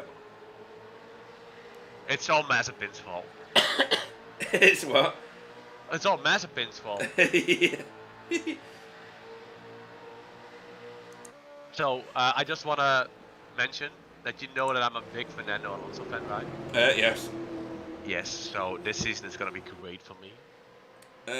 Aston Martin do seem to be very competitive, don't they? I'm looking forward to the season.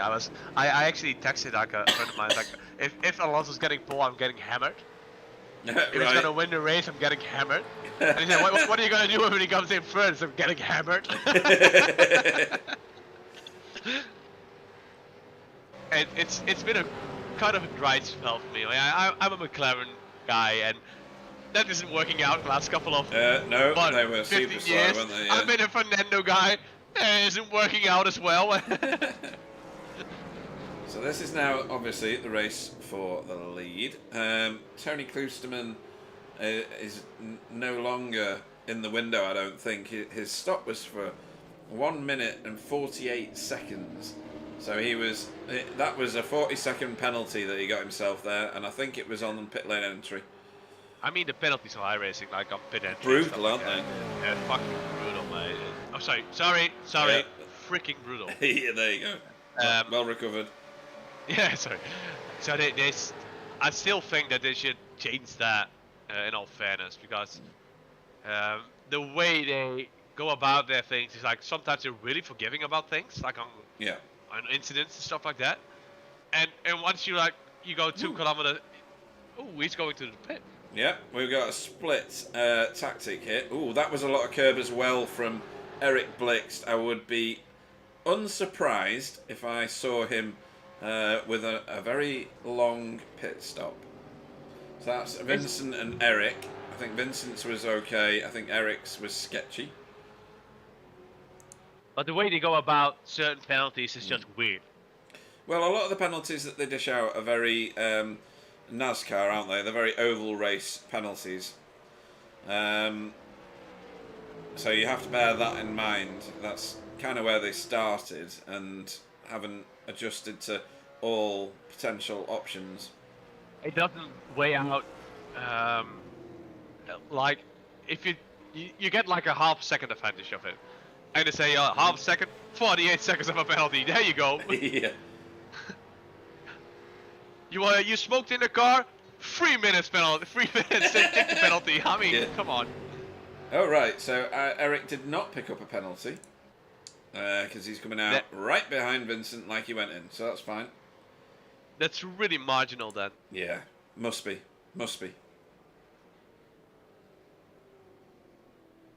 So again, I think Simon's going to want to pit anytime soon because of the damage from hip checking the dipper and the damage he already had before he did that. Alex Sabellano Lado is in the pits and is coming out. So he was part of the 50-50 with Jamie Wilson. Jamie Wilson is quite a lot further back down the road now. He's behind Tony Kloosterman. 2 seconds off him. There's Tony. So the top 4 have not pitted yet at the minute. So that's Kenzie and Simon on your screen. Adam, who's some way back now, 15, nearly 16 seconds off the back of Simon, who now pits. Yeah, I think Adam is having like a similar race where he, like he did on Belle Isle. And he came in 4th, or second, I think. Yeah, he did all right there. Yeah. Yeah, but we didn't mention him once because like at a certain point he's just driving in the middle of nowhere. He's not involved in any battles. He's doing a good job. I hate to say that, but he's doing a good job. But he's not in any battle. He's not gaining anything. He's not. It's like he's just there, like meh, you know. Yep. It's like a Italian guy, poopity poppity, you know. Greg Carr's just entered the pits from 4th place. Obviously, it's provisional 4th. Simon Trendle still stationary as Vincent Skillbeck. Is he coming out? Oh, it's going to be close. It's going to be close, but he's going to get a good run. Not. And he's going to clear him. And now he can definitely. Oh, he might be able to because his tires are up to temperature. And he did gap Eric quite a bit, to be honest. Yeah, that's a big gap over the course of one lap. So I don't know whether something happened there. There's nothing on the tracker. And now the big question is, we know Kenzie was one lap later. If he's able to save one more lap additionally to what he already did, then my cards are gonna change to Kenzie. Right. Okay. Then I'm gonna think. I think he's gonna be, maybe he's gonna be 2-3 seconds clear even. That would be ideal for him. Then he can just run his race. Doesn't have to save anymore because he already did. Yeah. Tell you what, Adam Wright has gone long on this one as well. So he pitted on the same lap as Kenzie last time, and he's stretched it out, so he's doing another lap with him this time. There goes Kenzie into the pits. I expect Adam to follow him.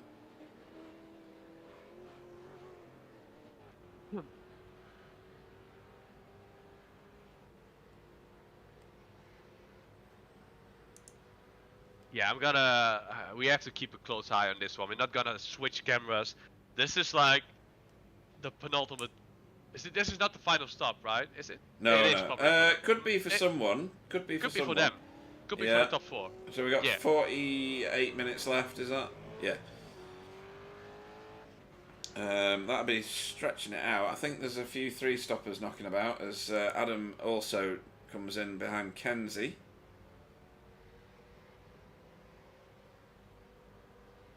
This is gonna be super close. I'll be able to get like yes. Vincent just locked up going into the last corner. He did. It wasn't massive, but it was enough. I think they're both. Now, Kenzie just driving away. Oh, he's going to be at the back of the queue here, or the back of the first 3 anyway. Is he? But he has the advantage of fresher tires, 2 laps. Yeah. But if they don't have to stop again, then Vincent did a hell of a job on his outlap. Yeah, I think this is Vincent's to give away now. It's weird, to be honest, because I would have expected that Kenzie he obviously has to put in less fuel if this is the final stop. Oh, Vincent getting a bit stroby with that connection. It looks like Eric is slightly falling off now, though. What's his lap times doing? Yeah, he was a bit slow. He was 2/10 slower than the car in front of him. It could be just like being more careful on cold tires, and now he's picking up again. Yeah, he was half a second slower. Sorry, that's me not reading the right column. And these 3 in front of him look like they're racing a sprint at the moment. I don't know why. The car behaviour has very much changed. Oh, they're on new tyres, aren't they? So they're obviously gunning it now. Yeah, I mean, this is going to be... They're not going to stop anymore. This is just pure pace, pushing each other along and trying to get the best out of it. And yeah, lovely. Lovely, lovely. We've been treated with a great race at the front. Oh, that's a launch. Is Simon going to be able to go on the right? We don't know because Peter's on guard. That was awesome. The room a little bit outside, but it was immensely late, and I think that Kenzie should thank Simon for being sensible there. I think at least that's my first thought. There we go. I mean, he's come from some way back, hasn't he? Good grief. Oh, that's a leader, but... I mean, it was good and it was safe. It was well, safe. Just about. But it was graceful from Simon not to... Well, you see what happened. We saw what happened if you both still decide to go for it. Yeah. I mean, that's only helped Vincent out for now, but Kenzie's clearly wanting top spot. He's on a mission right now.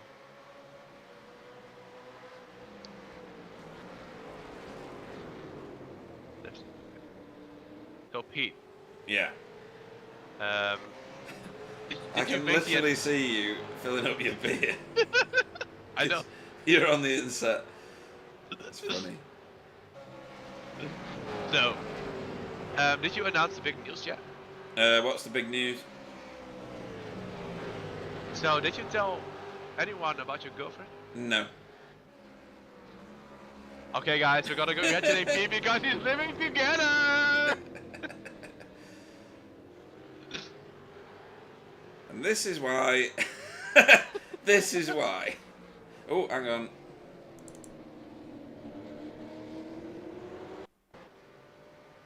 This is Andrew Wood again. Into... Where is this? Oh, it's into Quarry. Oh, he's going to get that oversteer thing. Oh, that's not too bad. Yeah, it's just rubbed a bit of paint off. No, this is actually not too bad. Yeah, he's going to have red hot tyres for a very long time, but... Yeah, the car's fine.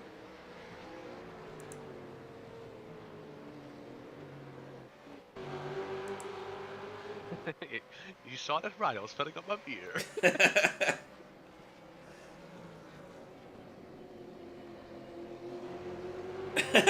The Mew says that was a Rizzler Papers width with Kenzie's pass on Simon. It really was. I think he was about 3 or 4 car lengths back when he started the move, and I think he got part way through it and thought, should I? And then was just like, yeah. Maybe even overshot his brake mark. It's like, I'm just gonna put my nose in a little bit. Like, yeah. I'm gonna pretend I'm there, and oh man, I missed my brake mark. Oh, okay, now I don't have any option. Okay, well, now I'm just gonna go for it. And if it sticks, it sticks. Knowing Simon and having raced against him several seasons for championships, he is really good at playing the long game. Yeah. I mean, I'm not the most sensible guy when racing, and he is. So that's why it always worked out most of the time. He's gonna be fuming though, because although he's a really laid-back, chill guy, he wants to win. He wants those positions. I mean, yeah, he's got the capability to get them all as well, hasn't he? Yeah, and Vincent locked up there. That's going to be a very hot right front tyre. Kenzie locked up as well. Eric locked up as well. The only one that didn't lock up there was Simon. Oh, that's a really big lock up from Vincent. That's a massive one. Maybe even big enough for Kenzie to get a run out of it. It's funny, Vincent stays really far to the right there. Everybody else generally drives down the centre of the track and then moves to the left. I don't know whether he's trying to break the toe. Is Kenzie going to do it? Because he did the same thing on Simon. Is he going to go to the left again and break a little bit later? Oh, he's not able to. He's just going to stick behind him for another lap. Vincent's driving like a man possessed. Oh, what a really good exit by Kenzie. Is he going to force him to the right? Oh, he's making him defend. He's getting forced into all sorts of positions where he doesn't want to be. And now Kenzie's got a better run again. Is he going to be able to get it to the left? Or is he going to set him up for Hell's Corner? Breaking in really late, trying to get a good exit out of his. Going on the curb a little bit, just as Vincent is going. Right behind him. Oh, this is going to be the big one, maybe. Oh, this might be the move. And he's gone, and he's back. And this might be the setup. Going to the right, to the left, swirling around. Oh man, this is going to end up in tears if they're going to go up like this. Whew, Jesus Christ, man. I mean, the factory's shut now for all the top of the mountain, really, isn't it? I mean, you're waiting for somebody to make a mistake in front of you now. And Vincent did there. He was too wide into the cutting. But it all started in Forest Elbow, where he locked up. Look how where Simon is on Kenzie now, though. And Eric is creeping up on him again. I did say really late there. Yeah, I did say Eric would be with these guys. Yeah, my money was on Vincent and Eric, right? I said Vincent and Eric. You did, yeah. Yeah, so Eric goes second, first, whatever. And again, a little lock up. Yeah. Again, a lock up. It's so easy to do. I mean, it's even if GT3 you lock up, and they even have ABS. I would show other cars, folks, but none of them are as close as these four, and this is for the lead of the race. So we're going to be watching this. Behind these guys, Adam Wright is in 5th place, but he's 16.5 seconds back down the road. Then we've got Ant Woodward in 6th. He's 6 seconds behind Adam. Alex Lado in 7th is 10 seconds behind Ant.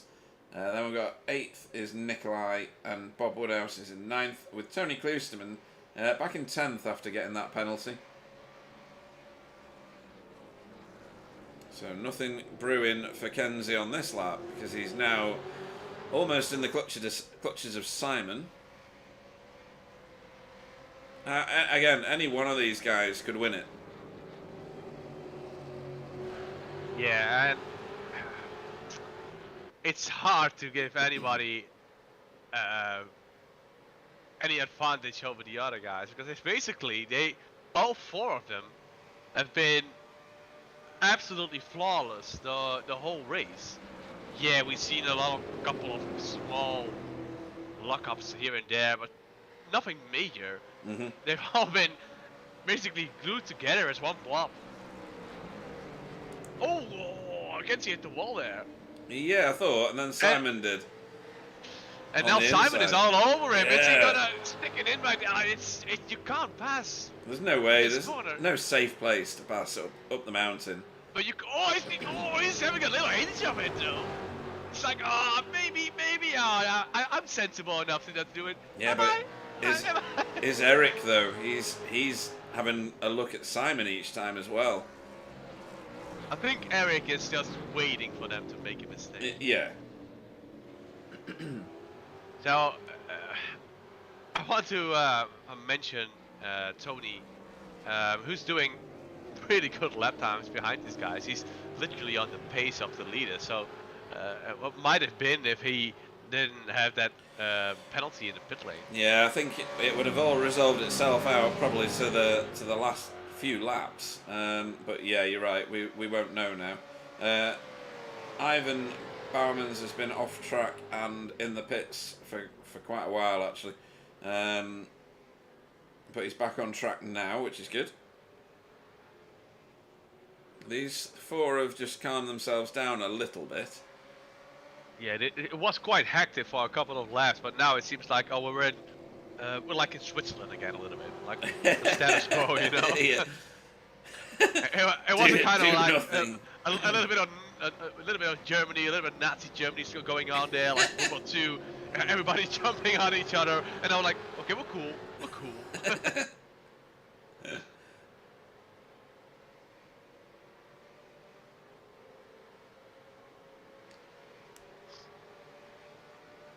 Yeah, Tony Kloosterman lapping, well, quite a lot faster than the cars around him.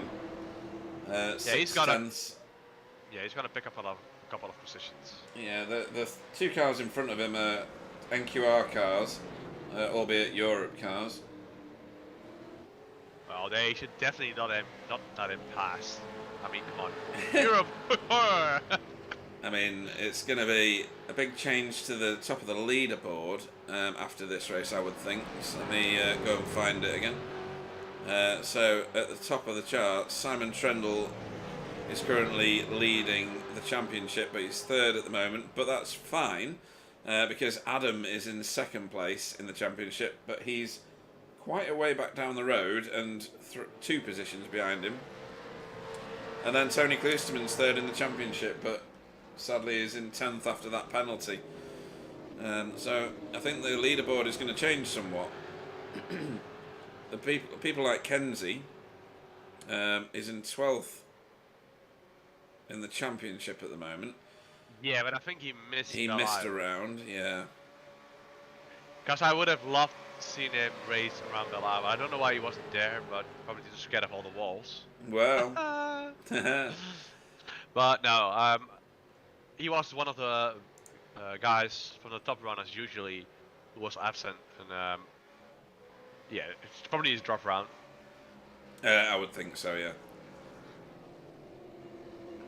And then where is Eric in the standings? He's in 11th, so only 1 place ahead of Kenzie. Vincent has had some horror show races and didn't turn up at... I think he didn't turn up at Belle Isle either, did he? He was absent from that. Yeah, he wasn't attending Belle Isle. He had no working PC, so he's right down the bottom of the standings at the moment. So this will do his championship the world of good, because you get good points for endurance races. So I've been also sneaky looking at the iRacing cam to see what the guys have been doing, and on the broadcast from time to time it seems quite frantic the way they approach the corners. But I've been chasing Kenzie for a couple of laps now, and I can tell you that it is way more controlled than it might look. Alright, okay. On board with Simon. See what Simon's looks like. Not that many overcorrections that I can see through this section anyway. No, it's just a small one. And, that was a Vincent lockup again in the front there. Yeah, I mean, he just likes to assert his dominance in that corner, I think. Yeah. Over the tarmac. Over the tarmac. And then out of Forest Elbow, he's just not near enough to do very much. Because they just cancel each other out, don't they? Yeah, I think they're like, again, they settle down a little bit, and now the big question is, are they gonna be able to do a two-stopper? And I think they will, but that might be the reason why it settled down a little bit, just making sure that they don't use too much fuel now, so they can go flat out. Oh, Eric is having a little look. Yeah, he's making Simon drive defensive, and Simon's dropping back from Kenzie as a result of that. Yeah, barely. I mean, it's within a second. You know, I'd still rather be stuffed up underneath Kenzie's rear bumper than falling backwards. So, big question. What do you think of Paul Di Resta?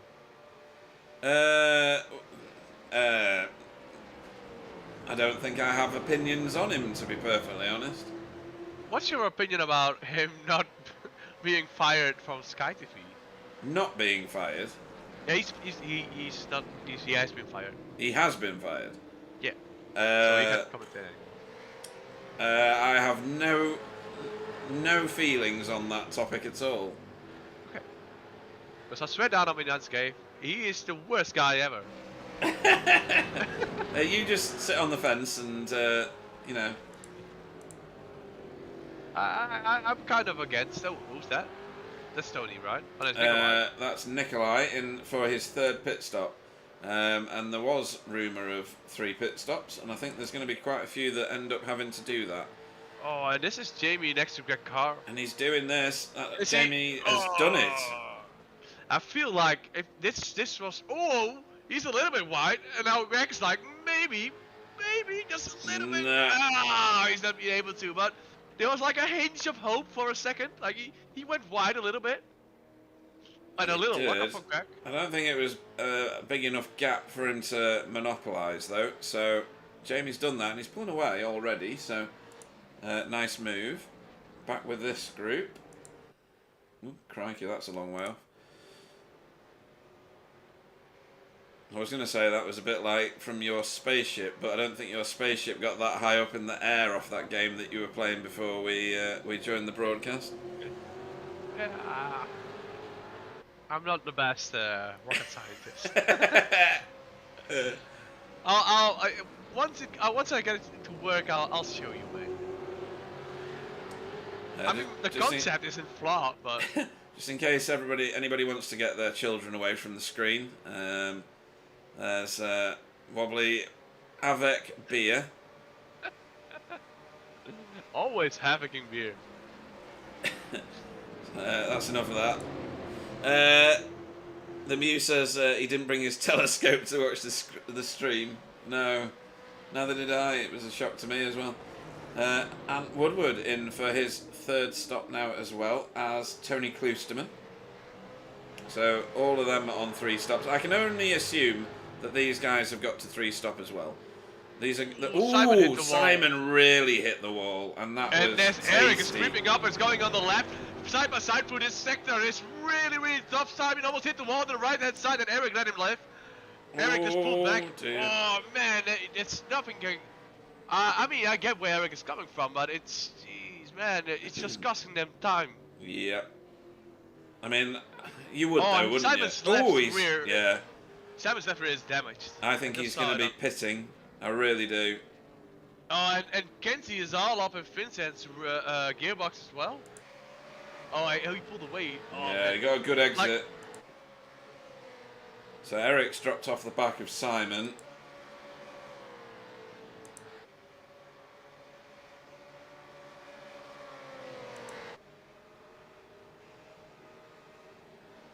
And look at Kenzie, looks pretty racy. Kenzie is fuel saving.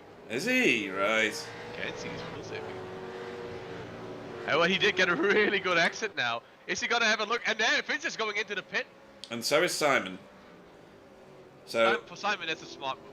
yeah, I think so. He's going to figure out if his car's got any damage. So Kenzie obviously goes round again because that's been his MO. So, just completely hypothetical. Tony stopped on the 20-minute mark, 19-minute mark, 20-minute, 21, somewhere. Yes. So that would have been like he had to save a lot of fuel to get through his run. But he probably was being confident that he would be able to do so. So, thing is, Tony started the race with less fuel. That's what I mentioned at the first time. Right, I think he will have started on a full tank and he's split his difference and done a short first. Simon in the pit. What? Simon passed. Oh, did he though? Yeah, he did. Oh yeah, sorry, he did by quite a long way. I'm thinking Kenzie, but that's not even Kenzie. That's Alex Sevillano.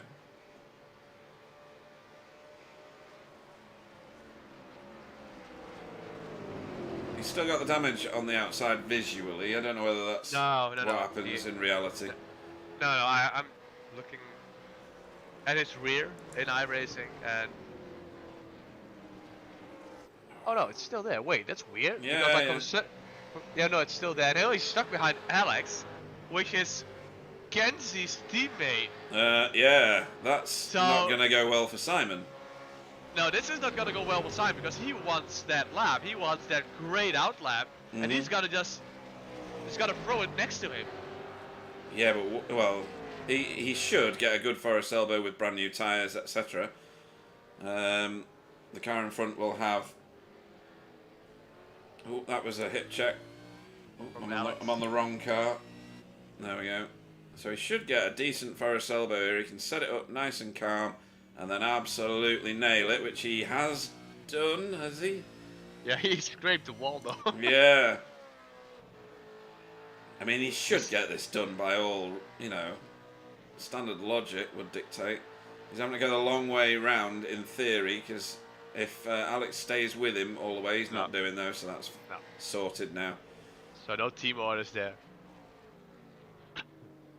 They could have made Simon's life way more difficult though. Yeah, Kenzie and Eric are both in the pits, by the way. Can you put the camera on them? This is lovely because you can see if Simon's going past them. Simon just came through the last corner. Kenzie is already moving. And now Simon is entering the first corner and he's completely clear of him. Very much. And I honestly think that it's just because he got stuck behind Alex. The Simon's time 2:39.1, including the pit stop. Kenzie's now holding all the cars because the whole group got split up. Eric is behind Vincent, and now they're all separated. By quite a lot of time as well. So there's 3 seconds now back to Simon. Ooh, as Alex goes a bit deep into the cutting. Vincent Skilbeck is 2 seconds behind Simon, and Alex is 3 seconds behind Vincent.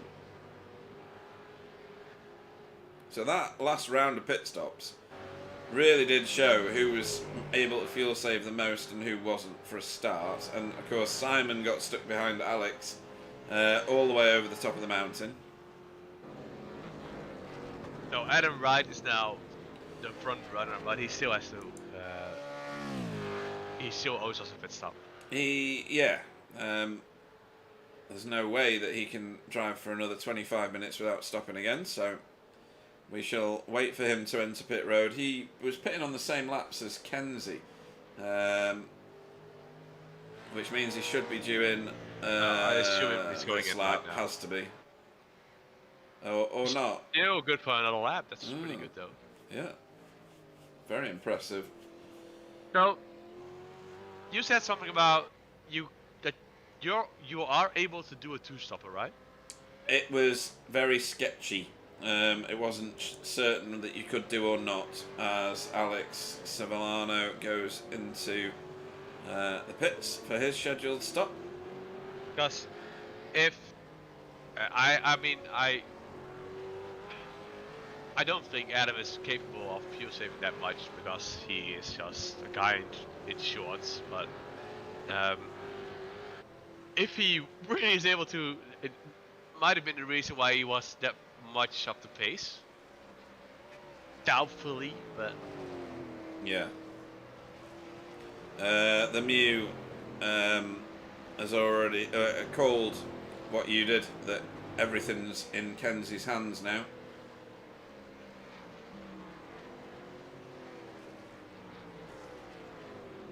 yeah, the Mew is like a cycle.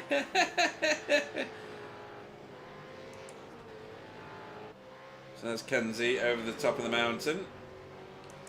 Simon, 4 seconds behind him. Yeah, so the whole group fell apart. It did. I don't know whether any of it will manage to come back together again now.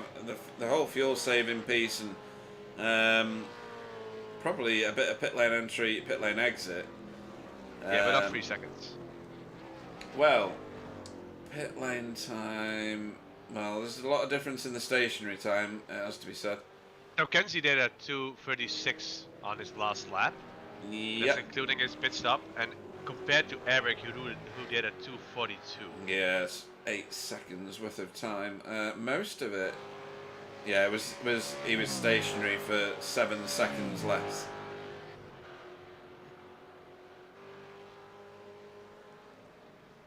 So it looks like Kenzie may have pulled a blinder here. Adam is still out for another lap.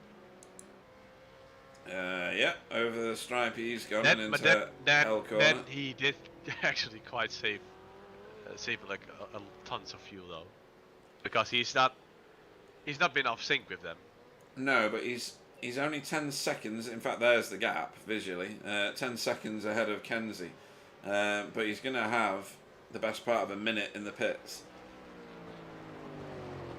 Yes, yeah, I still expect him in like within 2 laps.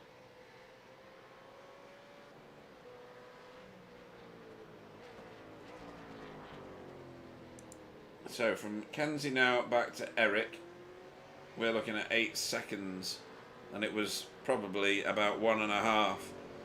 So Eric is closing up on Vincent a little bit. Oh yeah. His last lap was 8/10 faster than Vincent's lap. So we're gonna have a battle for probably 3rd position. Right to the wire. Oh, I think Vincent has damage. It looked like he Weird. clipped the wall there. So the Mew says he saw Kenzie racing some oval series before he started with this one. Very fast, always at the pointy end, a smart racer. You wouldn't believe he was from the same country as Wobbly, would you? Just, well, I mean, the guy is called Newhoff. I mean, what country did you expect he came from? Vincent locked up again on Forest Elbow. It seems to be a feature of how he comes through. It's not a bug, it's a feature. That's the way my application works. My applications work. Yeah. If it does something weird, well, it's a It's a feature. feature, yeah. Yeah, it's giving a weird error. Yeah, There's that's meant to give it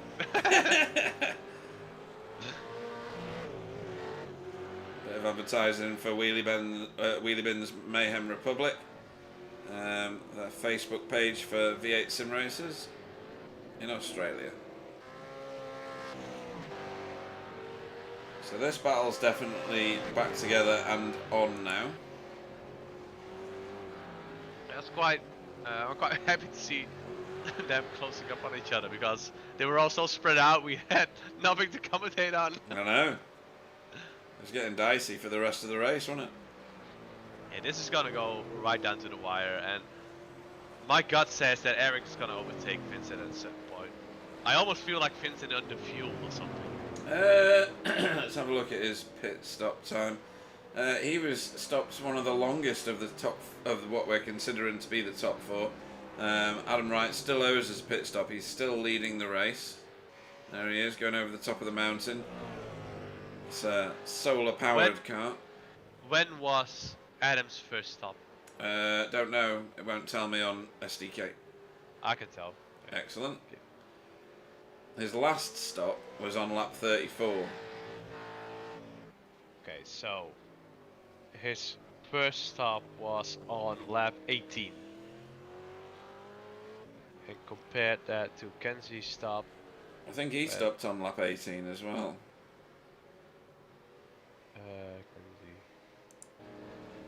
Kenzie. Yes.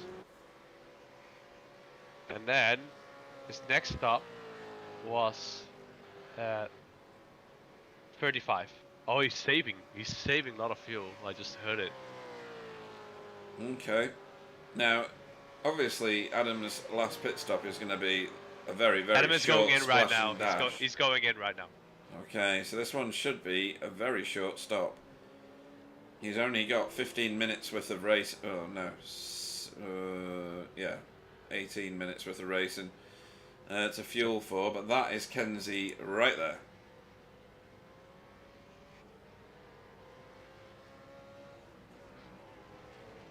Yeah, his previous stop was on lap 35. No change in the Eric Vincent situation as they go through. So I'm wondering. His tyres may take more than his fuel at this point. Yeah, that's what I thought. Yeah. I mean, when do you calculate that as a crossover? Is he rolling? He is.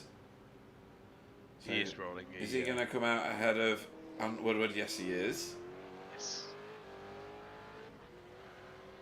And Jamie Wilson is really close up on the rear of Tony at the moment. Yeah, and he's just pitted actually. So his tyres are 5 laps newer than Tony's. I mean, you can see it just there. Look at the way he's just holding in on that braking zone. So I think this is only a matter of time. Tony's gone defensive. Nice bit of driving. To hold the position. Better exit. Oh, I should that's lovely. That side by side. Oh, trying to get a little. It would be smarter just to wait for this straight. And I think that Jamie realized that. Oh, look at that. Yeah, Jamie realized that he had to wait a little bit longer. And now it's all up to setup. And it looks like Tony is pulling away. Yeah, it does. It looks like he's got less wing on that. On that that's what we mentioned it the first time. Side by side, is he gonna cross back? Nope. Right on the rubble. So on the third part, he's gotta get forced out. Really good defensive move with Tony. Yeah, maybe that'll come back together shortly. For now, we need to focus on this because these are stuck together. These two. Are they lapping any faster than Simon Trendle? Yes, they are. 0.3 faster on the last lap, but Kenzie, the fastest car on track, pulling away. Mate. Oh no, he wasn't. Kenzie was slower. He was slower. And look at the defensive line Vincent is taking to. I know he's gotta sacrifice his exit, and Eric is gonna pull him side by side to the left. And now it's an all-out draft to the next corner. Well, we saw this with Tony and Jamie, didn't we? But this is different. Eric's gaining. Eric is really, really fast on the straight. But Vincent now he's finally. There you go. Consolidating him, going side by side, and again you see the same thing as happened to Jamie. Eric just got a little bit of dirt on the left-hand side. There's got to be a ton of marbles out of the ideal line. And obviously, this Jamie got to pull him on the right, and he's forcing Tony to it. It's such a defensive line where he's able to cut back, and now. Oh, he's on the dirty bit again. Slide a little bit. Yeah, oh man. Is he gonna try and do the same thing? And I'm curious because he Do you know we what? definitely saw. This Yeah. has happened again. So towards the end of the race, we've got 3 battles raging because these 2 are on it now as well. This is Greg Carr and Nikolai. Vincent and Eric, obviously, going over Skyline and down through the Dipper at the minute. And then Jamie and Tony together. They like to do this. They give us a little hiatus in the middle of the race, don't they? And then You see Jamie's creeping up on Oh. Tony, and he's still holding a defensive line, but now Whew. he's That's a better line, but he's not going to do it.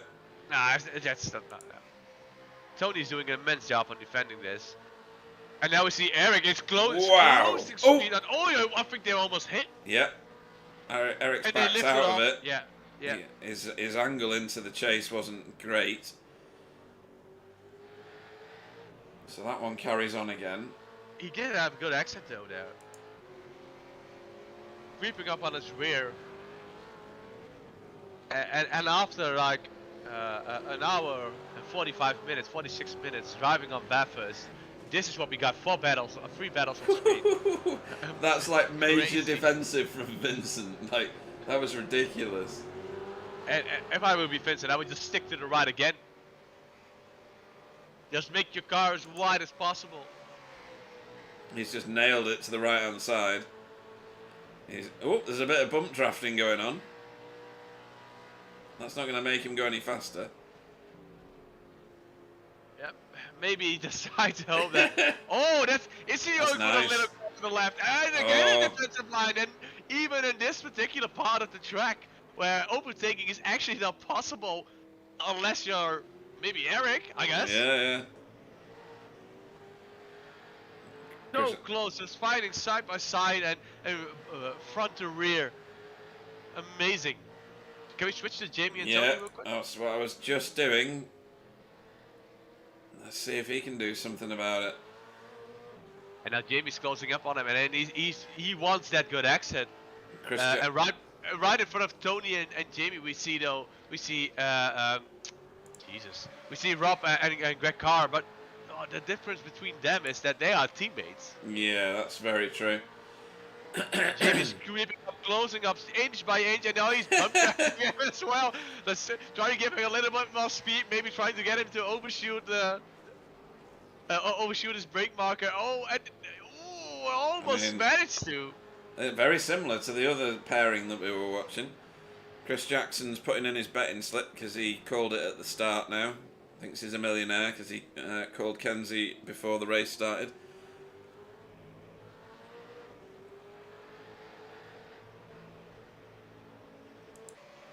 It's like betting on Verstappen. You know he's gonna win.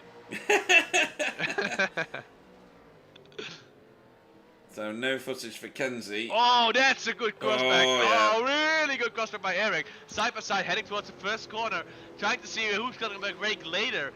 Even if Vincent is gone, Vincent is back. Oh, this is gonna end up with and him somehow managing this like that's a lovely. piece of paper between them. Great racing. That was gorgeous racing.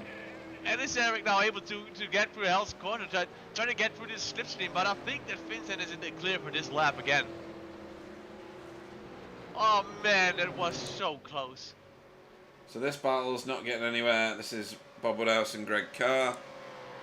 This one's separated off. I think Jamie's had a bit of a moment somewhere, because that's a big gap now.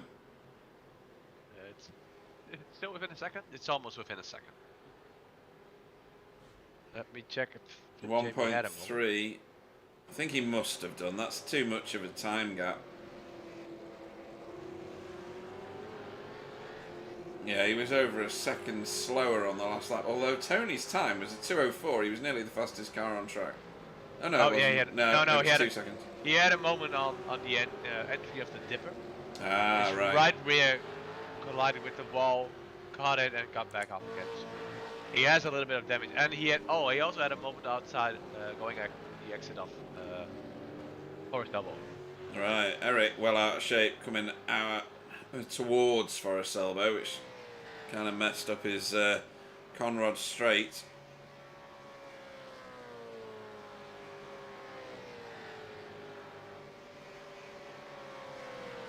got a hell of a run here, but it's too late. Unless he's going to do a Kenzie from 6 cars back.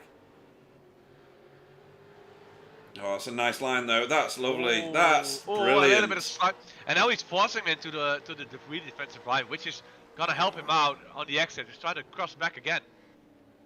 Cross back, get a good exit. Don't be too greedy on the power. Oh. Go to the left. Oh, and the defensive line from Vincent, side by side, heading towards the fourth corner again. Is it gonna be as close as last lap? And yeah, oh, that was a small touch. Right, maybe. this is his chance, surely. No. No. Vincent did a really good exit, really did. gentle on the throttle. Oh, this is gonna be the same situation over and over and over again. It's great, isn't it? What a spectacle.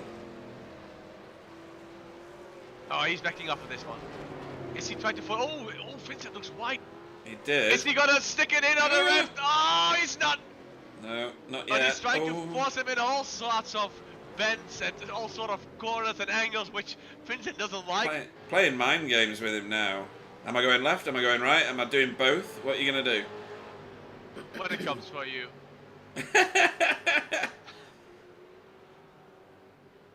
So, Jamie Wilson now just dropping further and further back off Tony. Yeah, I think that he didn't have damage on his right rear. He does have now, but he had damage on his left rear, so maybe it's costing him a little bit. Yeah, sounds like it.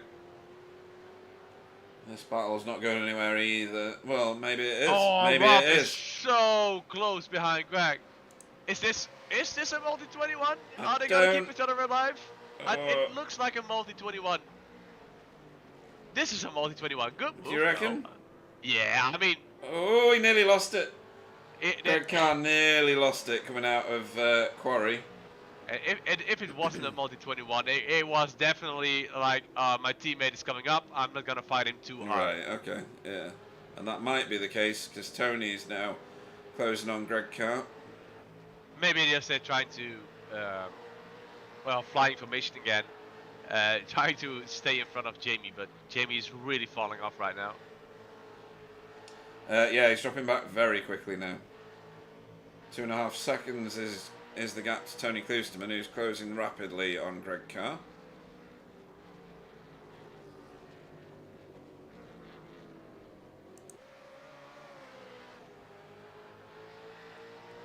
And again, we're looking at the battle between Eric and Vincent for third position. He'd be forgiven for thinking it's the same lap that we've been replaying over and over again. Yeah. It's gotta. I think that, I mean, he tried it like 6 times already, so he's gotta surprise him somewhere. And that overtake got done while we were watching the other two. So Tony has overtaken Greg. Ooh, this is getting proper hot now. And now I'm curious if Jamie is faster than Greg though. Is he still able to? I mean, he was still fighting for 11th position before. Yeah, true. And it seems that Greg is falling off the pace a little bit at the moment.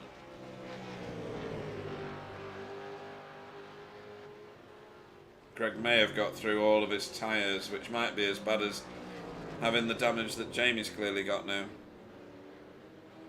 Or maybe for Jamie, it might be just a concentration thing. Like, you're out of your rhythm.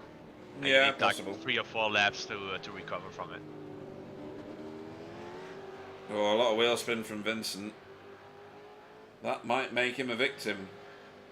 And the car behind Eric, he's trying to push it. And you mentioned the wheel spin from Vincent, but it's so hard to keep your temper, to keep your cool and not to... Ooh. On the inside, that's really close, and it's over the curb, get a little bit settled, but still. I think the curb freaked him out. Still, it's Vincent in front. And now he's got a better run, and now Vincent's gonna stay on the left-hand side, try to force him again in a position where he gets a better exit. Oh no! Oh. So that we're gonna have to autopsy this one now for sure. Vincent's come out as a distinct loser in the whole thing. Not lost any more positions than the one. Oh, give me a sec. Let's have a look at this again. Oh, his car looks really messed up now. What, Vincent's? Yeah. So here we are. So they approach Murray's, and Vincent does come across the front of Eric, I have to say. Is that your thoughts as well? Give me a sec. I'm going to go on board with with Eric.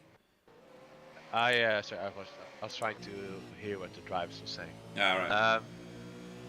There was no way for Eric to go further to the right, to be honest. No, there was no track left for him, so... Okay, so that ended in tears. Okay, so I think they eventually would have collided anyway, but there is some solid air contact, which forced Vincent a little bit to the right. Okay. But it's really marginal, and I think no, it's solid air, mate. Yeah? Yeah, so what happens, like, they were both going in a straight line and not on a hitting trajectory. In no way they would have hit if they would have kept their lines. And then a solid air moment happened. It's a minor one, but it forced Vincent's car to settle to the right a little bit, which caused them to collide. Okay. So Vincent not in the wrong, and Eric is not in the wrong as well. It's just unlucky iRacing things.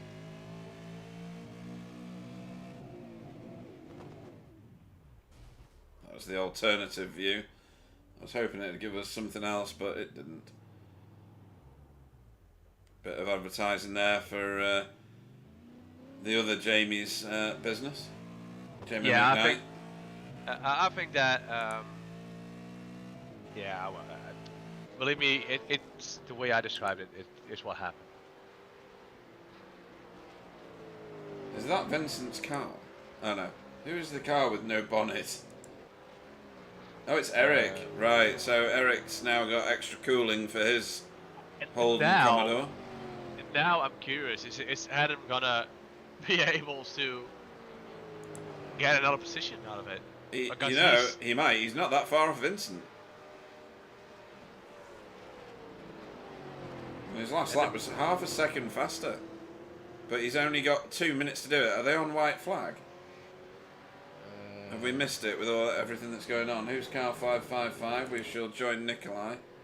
Jump on board and see if we can see anybody waving flags. Not like that, we won't. Nobody's waving a flag yet. No, it's not white flag. We just checked.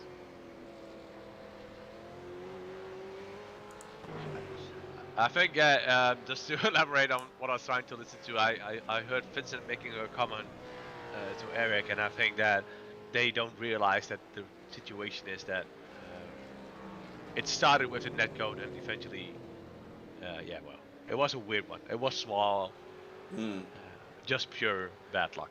Yeah, they'll have to watch the replays and come to their own conclusions in good time. So Adam is right up the rear from Vincent as well. Yes, he's closed him down rapidly. It's probably going to be down on top speed. So I expect Adam to pull to the left and I'll break him. Or is he going on the inside? He's being sensible and waiting. He's probably just waiting for the next straight. Oh, he almost ran him. Oh, that nearly ended up in some terrible tears. But nearly is not nearly enough. Yeah, we would, yeah. Is there anything going on inside the Vincent car? What's the steering like? Steering looks fine. Doesn't mean his car's not hurt. But I think this is where Adam will overhaul him. Oh. He's pulling alongside him. And I feel like now it's a difference in speed. And is he... No. Side by side, small contact maybe? No, nothing happening. Adam really got... This is the white flag lap, by the way. Yes, sorry, yeah. Where is Kenzie? Kenzie's approaching the dipper.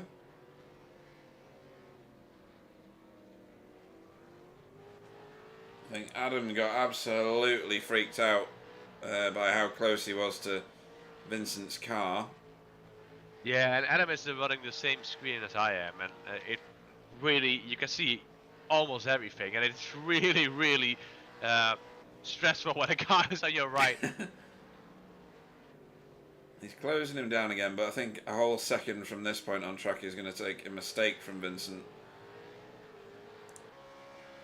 As Kenzie approaches the chase.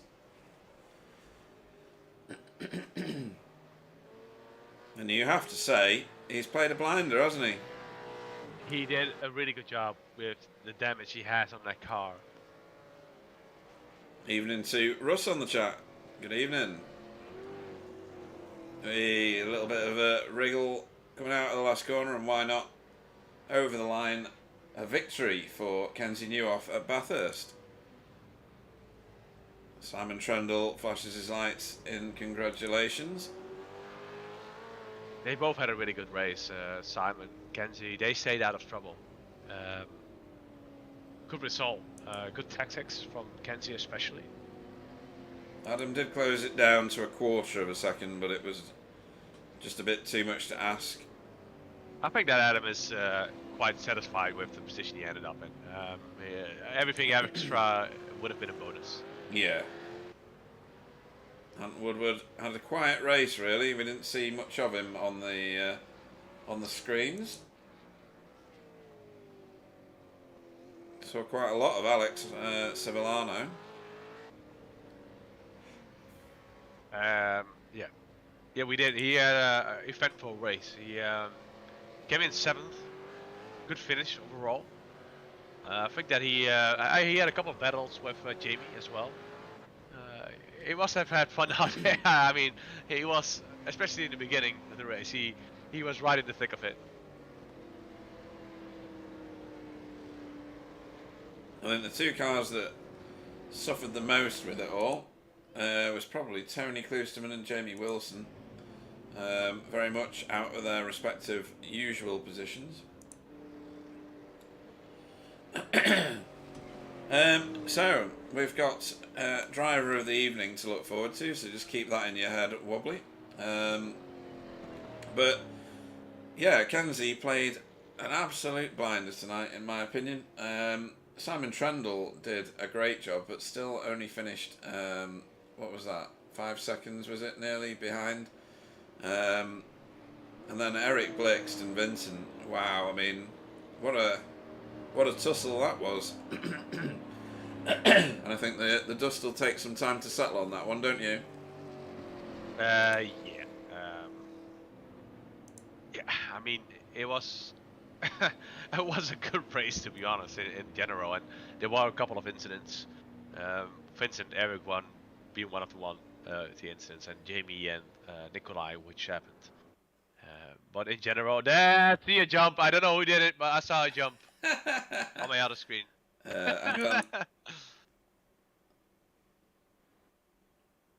I'm texting someone, so I can't click it. Wait. It was Vincent. Such a professional. Such a professional. Does he make it? Does he not? We'll have a look at a few of these. Oh, that's... Oh, no! It was nearly perfect. No! Oh, Well, that's pretty good. I mean, he's seen that wall before, so I guess. Yeah, been there once today. Oh, I thought this was one, but this is just Simon running out of fuel. Let's see, who else went off track? Did Eric manage to get round and do the jump? Can you please, for the love of God, can you just spectate Adam? The incident Adam was just in. I will do, yeah. Let's see if Eric managed the jump. He's aiming at the right bit. Oh, that's a good one. Oh, he's doing exactly what... Oh my God, no. Good, that's good. Spectate Rob Fan. Just do it for me. Do Rob Fan and see the jump. Yeah. Let's have a look. He was off track for ages, so what has he done? Sorry. I can't stop laughing. This is I Rob just saw this Van's happen attempt. live on my left screen. Should we view this from somewhere else? Let's do this one. Yeah, this is great. Hello! Oh, God! Oh! If he wanted Adam out of his way, he should have just asked. Oh dear, that was funny. Yeah, that's a good one. Right, who else went for the jump? Oh, I've lost where I was at now. That was funny. Adam, wasn't it? Yeah, Adam got hit. Oh, right, he just parked it and then waited. Right, okay. That's a different tactic.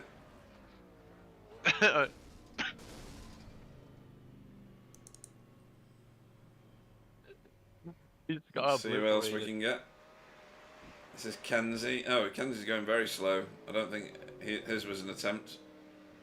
He's thinking about the incident points. Yeah, probably, yeah. Oh, no, he did do Oh, it. no, it is.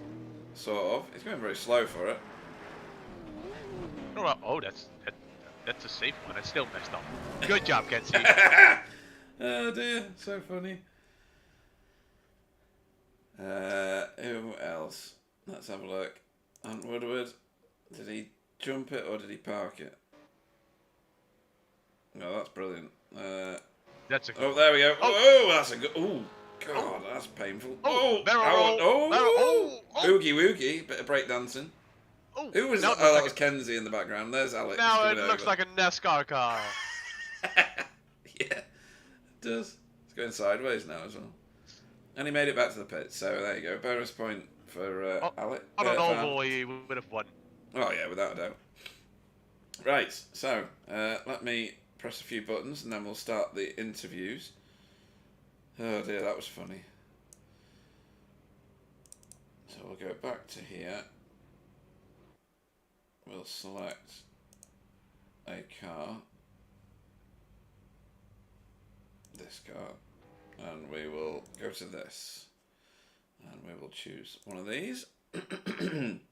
And we will invite in for your interview pleasure, Wobbly, Eric Blixt, who finished third after all the shenanigans on track. Welcome to the booth, Eric. Thanks. Congratulations on your result as well. Third position, really good job. First, beginning of the race, we saw you guys four top runners pulling away. How was it? How intense was that race? I would say at the start it was really not intense at all. At least not from my end of the wheel, because I was just trying to stick around the back and see what everyone's gonna do.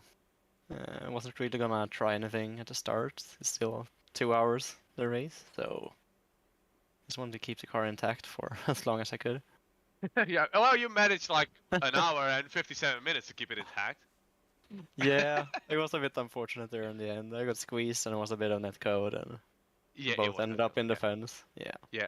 And was there any specific tactic you were following? Trying to save fuel a lot, or was it like I want to force others into mistakes? Well, mostly I tried to get Vincent to do a mistake, and I think I was kind of close to breaking him, but he was tough. But at the start, I was just waiting for mistakes and see what I could get for free. Wasn't really trying to punch myself in anymore. There were a couple of moments where you were really close going uphill. Simon made a little bit mistake, and you just stuck your nose in on the left-hand side. Me and Pete were screaming out on the broadcast, did like, as well. "Come on, come on!" You know, I mean that was a match. I mean, and that felt intense. Yeah, I was pretty much screaming, no, not at this corner, no, no, no. But I mean, he slapped the wall pretty damn hard, so I didn't know if the car was messed up or anything, so I didn't want to get stuck for way too long behind that. So I just had to stick my nose in, I just try to hold my line, because he held on to the outside. I was kind of expecting him to like lift off a little bit, but I mean, I haven't raced these guys at all before, so it's all a learning experience. I think that with Simon, you really got you fell with the nose in the butter. You know, he's a guy. I drove against him a lot of times, and he's respectful enough to give you enough room, but not enough room that you think, I'm gonna do this. You know, and I think that you guys settled down really good. Was the result third position? Was that what you expected, or higher or lower, or was it just, well, I'll see what happens? Well, pretty much. I mean, I expected like the competition to be pretty stiff around here, because I guess many people around here, this is what they do, Bathurst with V8 supercars. I mean, oh, why not? I have some experience. I did one Bathurst 1K. I started a second one. We don't talk about that one, but yeah, yeah, and I think to wrap it up, the last incident between you and Vincent, I think I explained it. I explained it to Pete because I rewinded it on iRacing. The one net code. You guys were really close, but yeah, Vincent's car got unsettled, and that's the reason he came across. And I think it's unfortunate bad luck. Overall, really good result. Congratulations on your third position. Is there anyone you want to give a shout out to? well, Nico isn't here, so my brains were missing this race. But I mean, I hope he's back for the next race, and just thank the team for trying to back me up so I can solo this one. Well, you did a good job, mate, and we're looking forward to see you on track again. Nice. Okay, I think the whole field is having a chat at the minute. Right, so let's bring in. Oh, I tell you what, I haven't done. I haven't been through the finishing order, so I'll do it now. If it lets me. Does it not let me if I'm in replay mode? Damn it. Will I do it? Yeah, go on then. Yeah, so results: winner Kenzie Newenhoff, first position. Oh, there he goes. Yeah, I found it. Simon Trendo, Team Camera, second position. Third, Eric Blix, we just interviewed. Alcon Tech, and as I said, NHR by Neighbor Racing. Sorry, I just keep messing up with that. Fifth and Skillback, Wheelie Bins, Mayhem Republic, Adam Wright, BSTV Esports Green on sixth position. Right behind him, Anthony Woodward for NQR Europe. Seventh position, Alex Silviano for Hydro Racing Forces. Eighth position came in Nikolai Bogatai with NQR Europe as well. Tony Klosterman came in as ninth. Never Quit Racing. And 10th, Rob Woodhouse for NQR Europe. Also, Never Quit Racing, but just with the Europe part. So, 11th position, Greg Carr, Never Quit Racing as well. And then 12th, Jamie Wilson, Team Chimera. 13th, Rob Fan for BSTV Esports Green. 14th, Andrew Wood, Team Chimera. And 15th, JB De Jeu for BSTV Esports Blue. And last but not least, Ivan Bowman for Track Velocity Racing. Awesome stuff. Thanks for doing that. Right, let's now move to our next interviewee, which only respect. Oh, do you want to do this one because it's going to be Kenzie? No, go ahead, mate. Are you sure? I mean, whatever. No, it's okay then. Welcome to the booth, Kenzie Newenhoff. How you doing? I'm doing very well now. I bet you are. Yeah, that was. You played a blinder. You absolutely sucker punched quite a few people just then. I guess it all started with the fuel saving from stint 1, where you managed to go a bit longer and then a little bit longer in the second stint, and it gave you a lovely setup for a short stint on your third stop, a short stop on your third stop. Talk us through your race. Was that exactly your tactic and it just played out perfectly? Well, not really, because I completely messed up quali, so that put me in this position of let's just try and feel safe my way through it, because everyone was in the tail, so I couldn't really make a move at all. So because I said before the race, because the new fuel limit, I was like, nah, we're not gonna do 2 stops, but I was like, in my mind I was just keeping it open just in case. Yeah.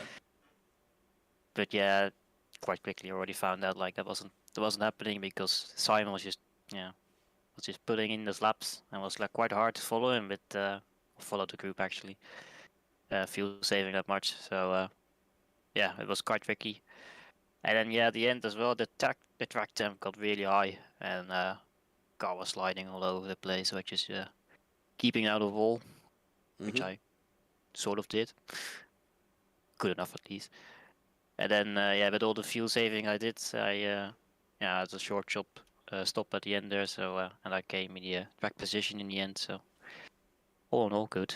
Yeah, I mean, we were thinking at first, Tony's gone in early, etc., and then that didn't work out for him at all.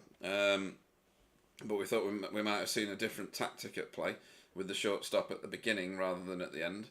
But yeah, you've absolutely played a blinder there. Absolutely got one over on everybody else. Next track we will visit is going to be Mid-Ohio, the full circuit. I particularly like that. I like racing it and I like watching races on it. How do you set up for that one? That's actually one of my favorites. So Hey, yeah, good man. should be quite good. Good old IndyCar days. But yeah, let's. I go in there like fully expecting good results there. So yeah, Excellent should be stuff. good. Yeah, that sounds very good. Well, we'll let you go and celebrate your victory with some simulated champagne. Wobbly's already drunk your portion of alcohol many times over tonight already. So sorry, there's no booze left for you to celebrate with. Oh, didn't expect anything else from it, to be honest. So. That's hilarious. Anybody you'd like to have a shout out to? Obviously not Wobbly for drinking all the booze, but anybody you would like to thank before we let you go? So the people who didn't drink the booze, Hyder Race for supplying the booze, and Brandon Blakeslee for delivery. Looked great as always, and you guys of course in the booth for broadcasting it all and making it all happen. So yeah, see you guys in 2 weeks. Yeah, see you in a fortnight. See you, mate. Good night.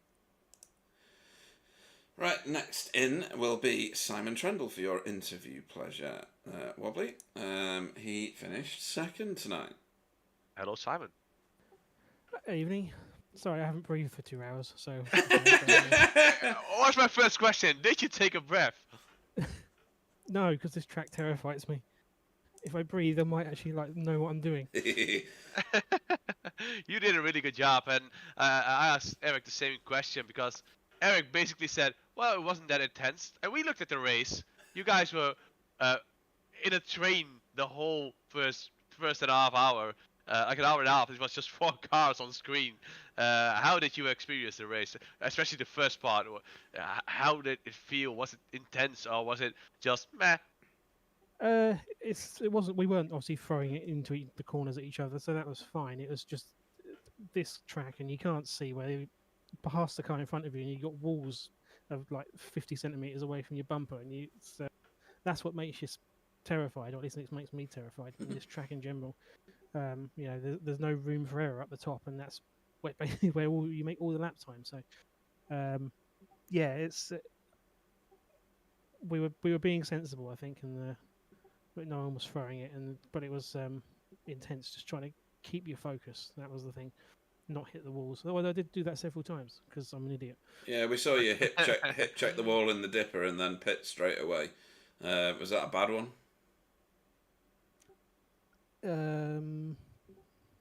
Second pit, was it? Or was No, it that was the first big hit, wasn't it? The dipper, yeah. Yeah. No, I Yeah. pitted a couple of earlier because I wasn't sure if it was affecting my aero. Yeah. Wanted to use the faster car. Actually, that's what Wobbly said, but I didn't want to agree with him at the time because I don't like agreeing with Wobbly. Yeah, No, the should. second hit was just before Skyline, or the couple was. Oh, is that over the top of the hill? Yeah, with a few. Yeah. bits, We That's saw a few where, people Eric- clipping that. Yeah, that's where Eric stuck his nose in. Yes. Yeah. The car, it's really bumpy at that part of the track, so it's really hard to. If you get the wrong bump, you go into the wall, and at that point, I was just trying too hard. Yeah. And in general, what was the approach of the race? Did you had a specific number in mind which you wanted to hit on fuel saving, or was it just I'll see what happens and where I end up on quali?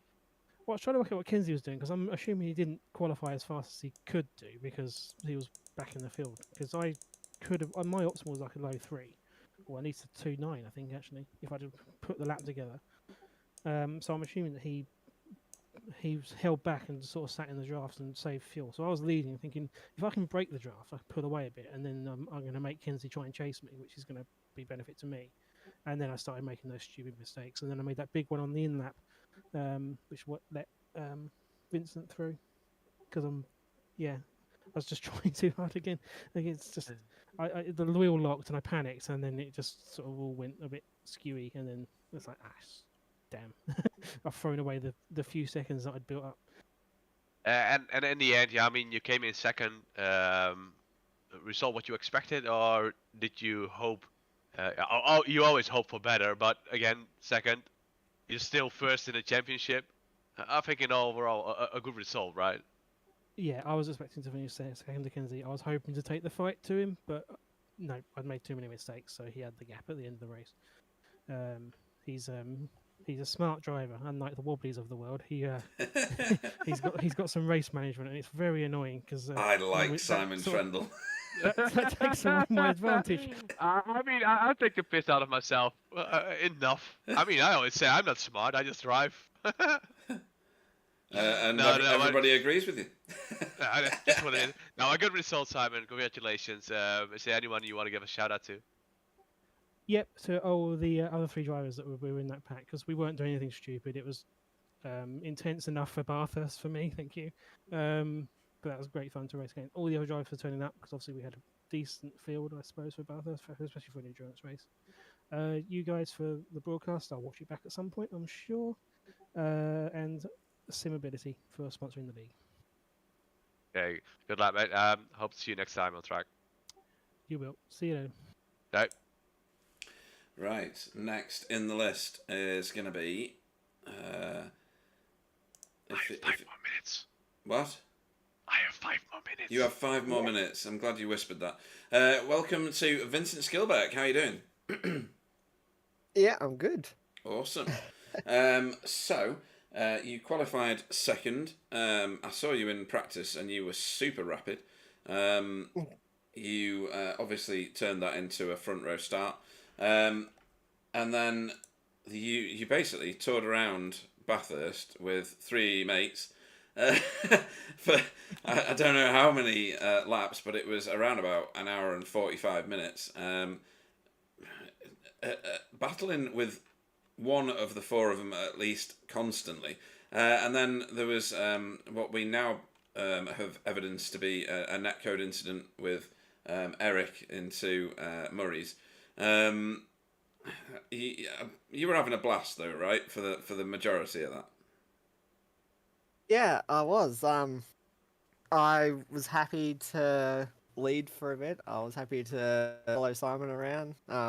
Fighting with Kenzie was pretty good too. I have no idea how he outbraked me down at the chase. We don't know either. I broke at the 150 and he just went flying past me. I'm like, how are you going past me? I can't break any later. And then yeah, the fight at the end with Eric, it was very interesting. I thought he was a little bit too aggressive going up the mountain. He was giving me a nudge just before the hump, which was unsettling my car. I did have to correct a couple of times for me not to crash going over the hump. And then yeah, that last incident at the corner, I did think I gave him enough room, but I haven't been able to see the replay. But I can assure you, it was netcode. I kind of thought it might have been at netcode because I was sitting in the middle of the road. And yeah, I was kind of a little bit pissed that he didn't give the spot back, but all right, I'll get over it. Yeah, I mean, you'll resolve that out between you. We did see a few people bump drafting other cars up Mountain Straight. But yeah, you'll have a chat with him, I'm sure, and sort out what you need to sort out. Next time out, we're at Mid-Ohio. Do you run well at Mid-Ohio? I think I do. I haven't been there for a while. I don't think I've actually raced there since the last V8 Sculpts race, or even since we last drove it in EuroLeague. But yeah, I think I'll do well if I can just keep my nose clean. I'll be happy. But yeah, see how I go. Well, hopefully you're happy with a 4th place. I'm sure 3rd would have been a bit shinier, and 2nd would have been even shinier than that, and obviously a victory on home turf would have been icing on the biggest of cakes. I was that off. yeah. He's already half eaten the icing. But I mean, 4th at Bathurst against such company. You've got. I mean, to be honest, Kenzie, like you said, he was a bit of a different planet under braking today. Not just with you, but with lots of others. I don't know how he was managing to stop the car, but he was doing it brilliantly. So, hopefully you're happy with fourth. Obviously, you'd be happier with others. Anybody you'd like to have a shout out to before we let you go and, have breakfast, probably? You've got... Yeah, it's almost 9:15. I know, yeah. You've got the Mayhem... Wheeler Bins Mayhem Republic Facebook group to thank, I'm sure, and we got a good shot of Jamie McKnight's Mazda advertising for you. Nice. Yeah, just everyone over at Wheelie Bins, and yeah, Jamie for supporting the Facebook group. It's been good. Everyone in the league, the 3 boys I was fighting with tonight, Kenzie, Simon, and Eric. And just you guys for the broadcast and Simability for sponsoring the league again. Yeah, awesome stuff, and mega entertaining again tonight, Vincent, so thank you very much. We always look forward to seeing you race. Vincent Skilbeck. Catch you guys in the next one. Cool, right. Are you going to get yourself away? Yes. And are you going to vote for your driver of the evening before you do? Yes, I will, and Right, I think that we let's see can all agree that it's gonna be Kenzie. Kenzie, he's gone with his countrymen. Yeah, It's a fix. such It's a fix. yeah. I mean, It's team orders. Kenzie DM'd me and said, if you're not gonna vote for me, I'm not gonna call you as my fellow countryman. I was like, I gotta vote for you then. No, he did a really good job. Amazing racing tonight, and I think that to all the drivers, everybody finished the race. Yeah. Which is applauding Remarkable. to itself. Yeah. Yes. We had a couple of back markers like JB, Ivan, which we didn't really show that much. They probably had their own struggles. We haven't seen them on the broadcast, but kudos to everyone who finished the race, and that was everyone who participated. So that's great. Well said. And I'll let you get off and do real life things. Thank you very much for joining me in the booth tonight, Wobbly Kneecap. Yeah, real life things. He is mental, isn't he? Right then, a couple of more interviews to do. I like doing interviews for Bathurst races, and my next victim is Ant Woodward. Good evening. Evening, Pete. How are you? Oh, I'm doing all right, mate. And I think you probably are. You didn't get much footage tonight, and that No, it's boring. I've nothing to talk about. apart from 2 hours of Bathurst and surviving. Did you get any incident points? No, I had one incident point. I don't know what that was for. It's legendary, that goes down in some record book somewhere. Car was spotless. We didn't see much of it because you seem to be in a little bubble of your own for quite a lot of the race. Yeah, so the race started, and then Tony got his inevitable gap. So there's about a 4-second gap there. Yeah. And I was keeping an eye behind me, and there's a bit of a gap behind. And then Tony pitted early, right? So I just found myself in, like you say, in this bubble where I was just running laps. I was basically just on autopilot all night until the pit stops, So. I mean, it's great for points because you got a 6th place, so you got a bag full of endurance race points. That's definitely going to move you up. You were 1 place forward from where you started. I'm guessing that was probably Tony when he got his penalty. Was that speeding into pit road? Because that's what I saw. I think it was, yeah. Because his pit stop was like epic, like an hour. It would have been interesting to see where his strategy would have put him as well. Cause we were talking about robbed. That. Yeah, with him doing the short stint at the very start, it would have been a real nail biter right to the end. But sadly, I think he just took a bit of extra track and got absolutely mullered for it by the iRacing gods. I think he said he turned the limiter on and then turned it off by mistake. Oh, so, I think so. Yeah. Oh right, I was convinced it was taking too much track on pit lane entry. But if he's done a little squirt of naughty speed, then that'll definitely do it for you. That explains it probably better than I think we that's thought. probably where my incident point came from, if anywhere, as well, is down there into that pit lane, just getting an off track on the way in, cutting the grass. I've always found it weird. You know I'm a rubbish racer, but I've always found it weird. You're coming down Conrod Straight at 1-2 light years of speed, then the chase, which is even faster, and then you slow into what is actually quite a fast left-hander and a fast right-hander.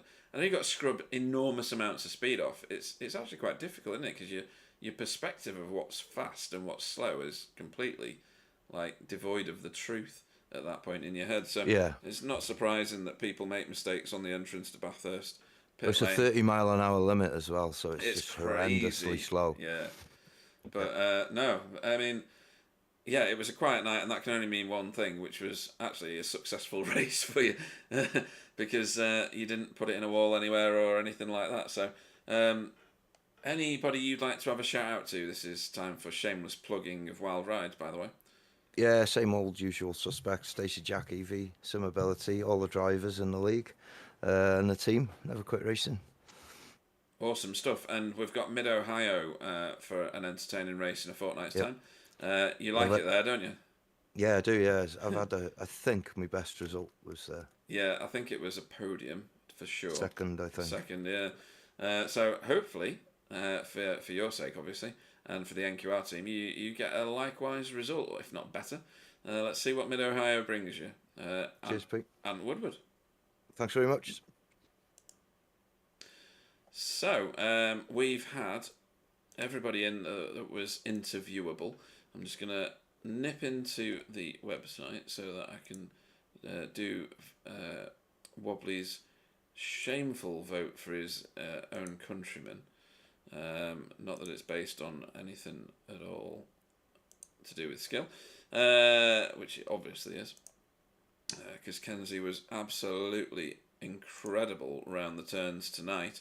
Right, let me look down this field and see who deserves to get the plaudits. So, Kenzie, yeah, he's got the ability and he's got the speed. I hate agreeing with Wobbly, but I'll come back to that. Adam up a position. Ant did a great race, to be fair, and one incident point. Alex Savallano up 5 places, though. That's quite an impressive position to end up in. Nikolai, yeah, okay. Andrew Woods was up a position by the end, but he had some trouble along the way and has been on the chat already. Shamefully, I think it's going to be a vote for Kenzie Newhoff from me as well. Don't tell Wobbly, because that's just not on. But such a well-constructed strategy for that race. He's absolutely pulled the rug from under everybody and run off with all the points. So that's going to be 2 votes for Kenzie Newhoff. But like I say, don't tell Wobbly. Right, I'm going to bring this fantastic, and this is one of the best endurance races I've ever commentated on, around Bathurst with these V8s, and we've done one probably per season since we started. That one was a gem. Thanks to all racers for such an entertaining night, and as Wobbly said, everybody finished, and that in itself is a standalone victory for everybody. Thanks for everybody that watched. Thank you to Simability for sponsoring us for yet another season, and long may that continue. And maybe we'll get Clyde back for the next race, which is Mid Ohio. Let me double check the date of that for everybody so that everybody's got the latest information. That is March the 18th. So yeah, 2 weeks time, and we will be at it again for a sprint feature around Mid Ohio.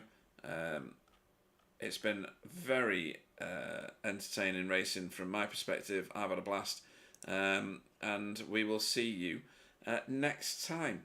Take care, everybody. Good night.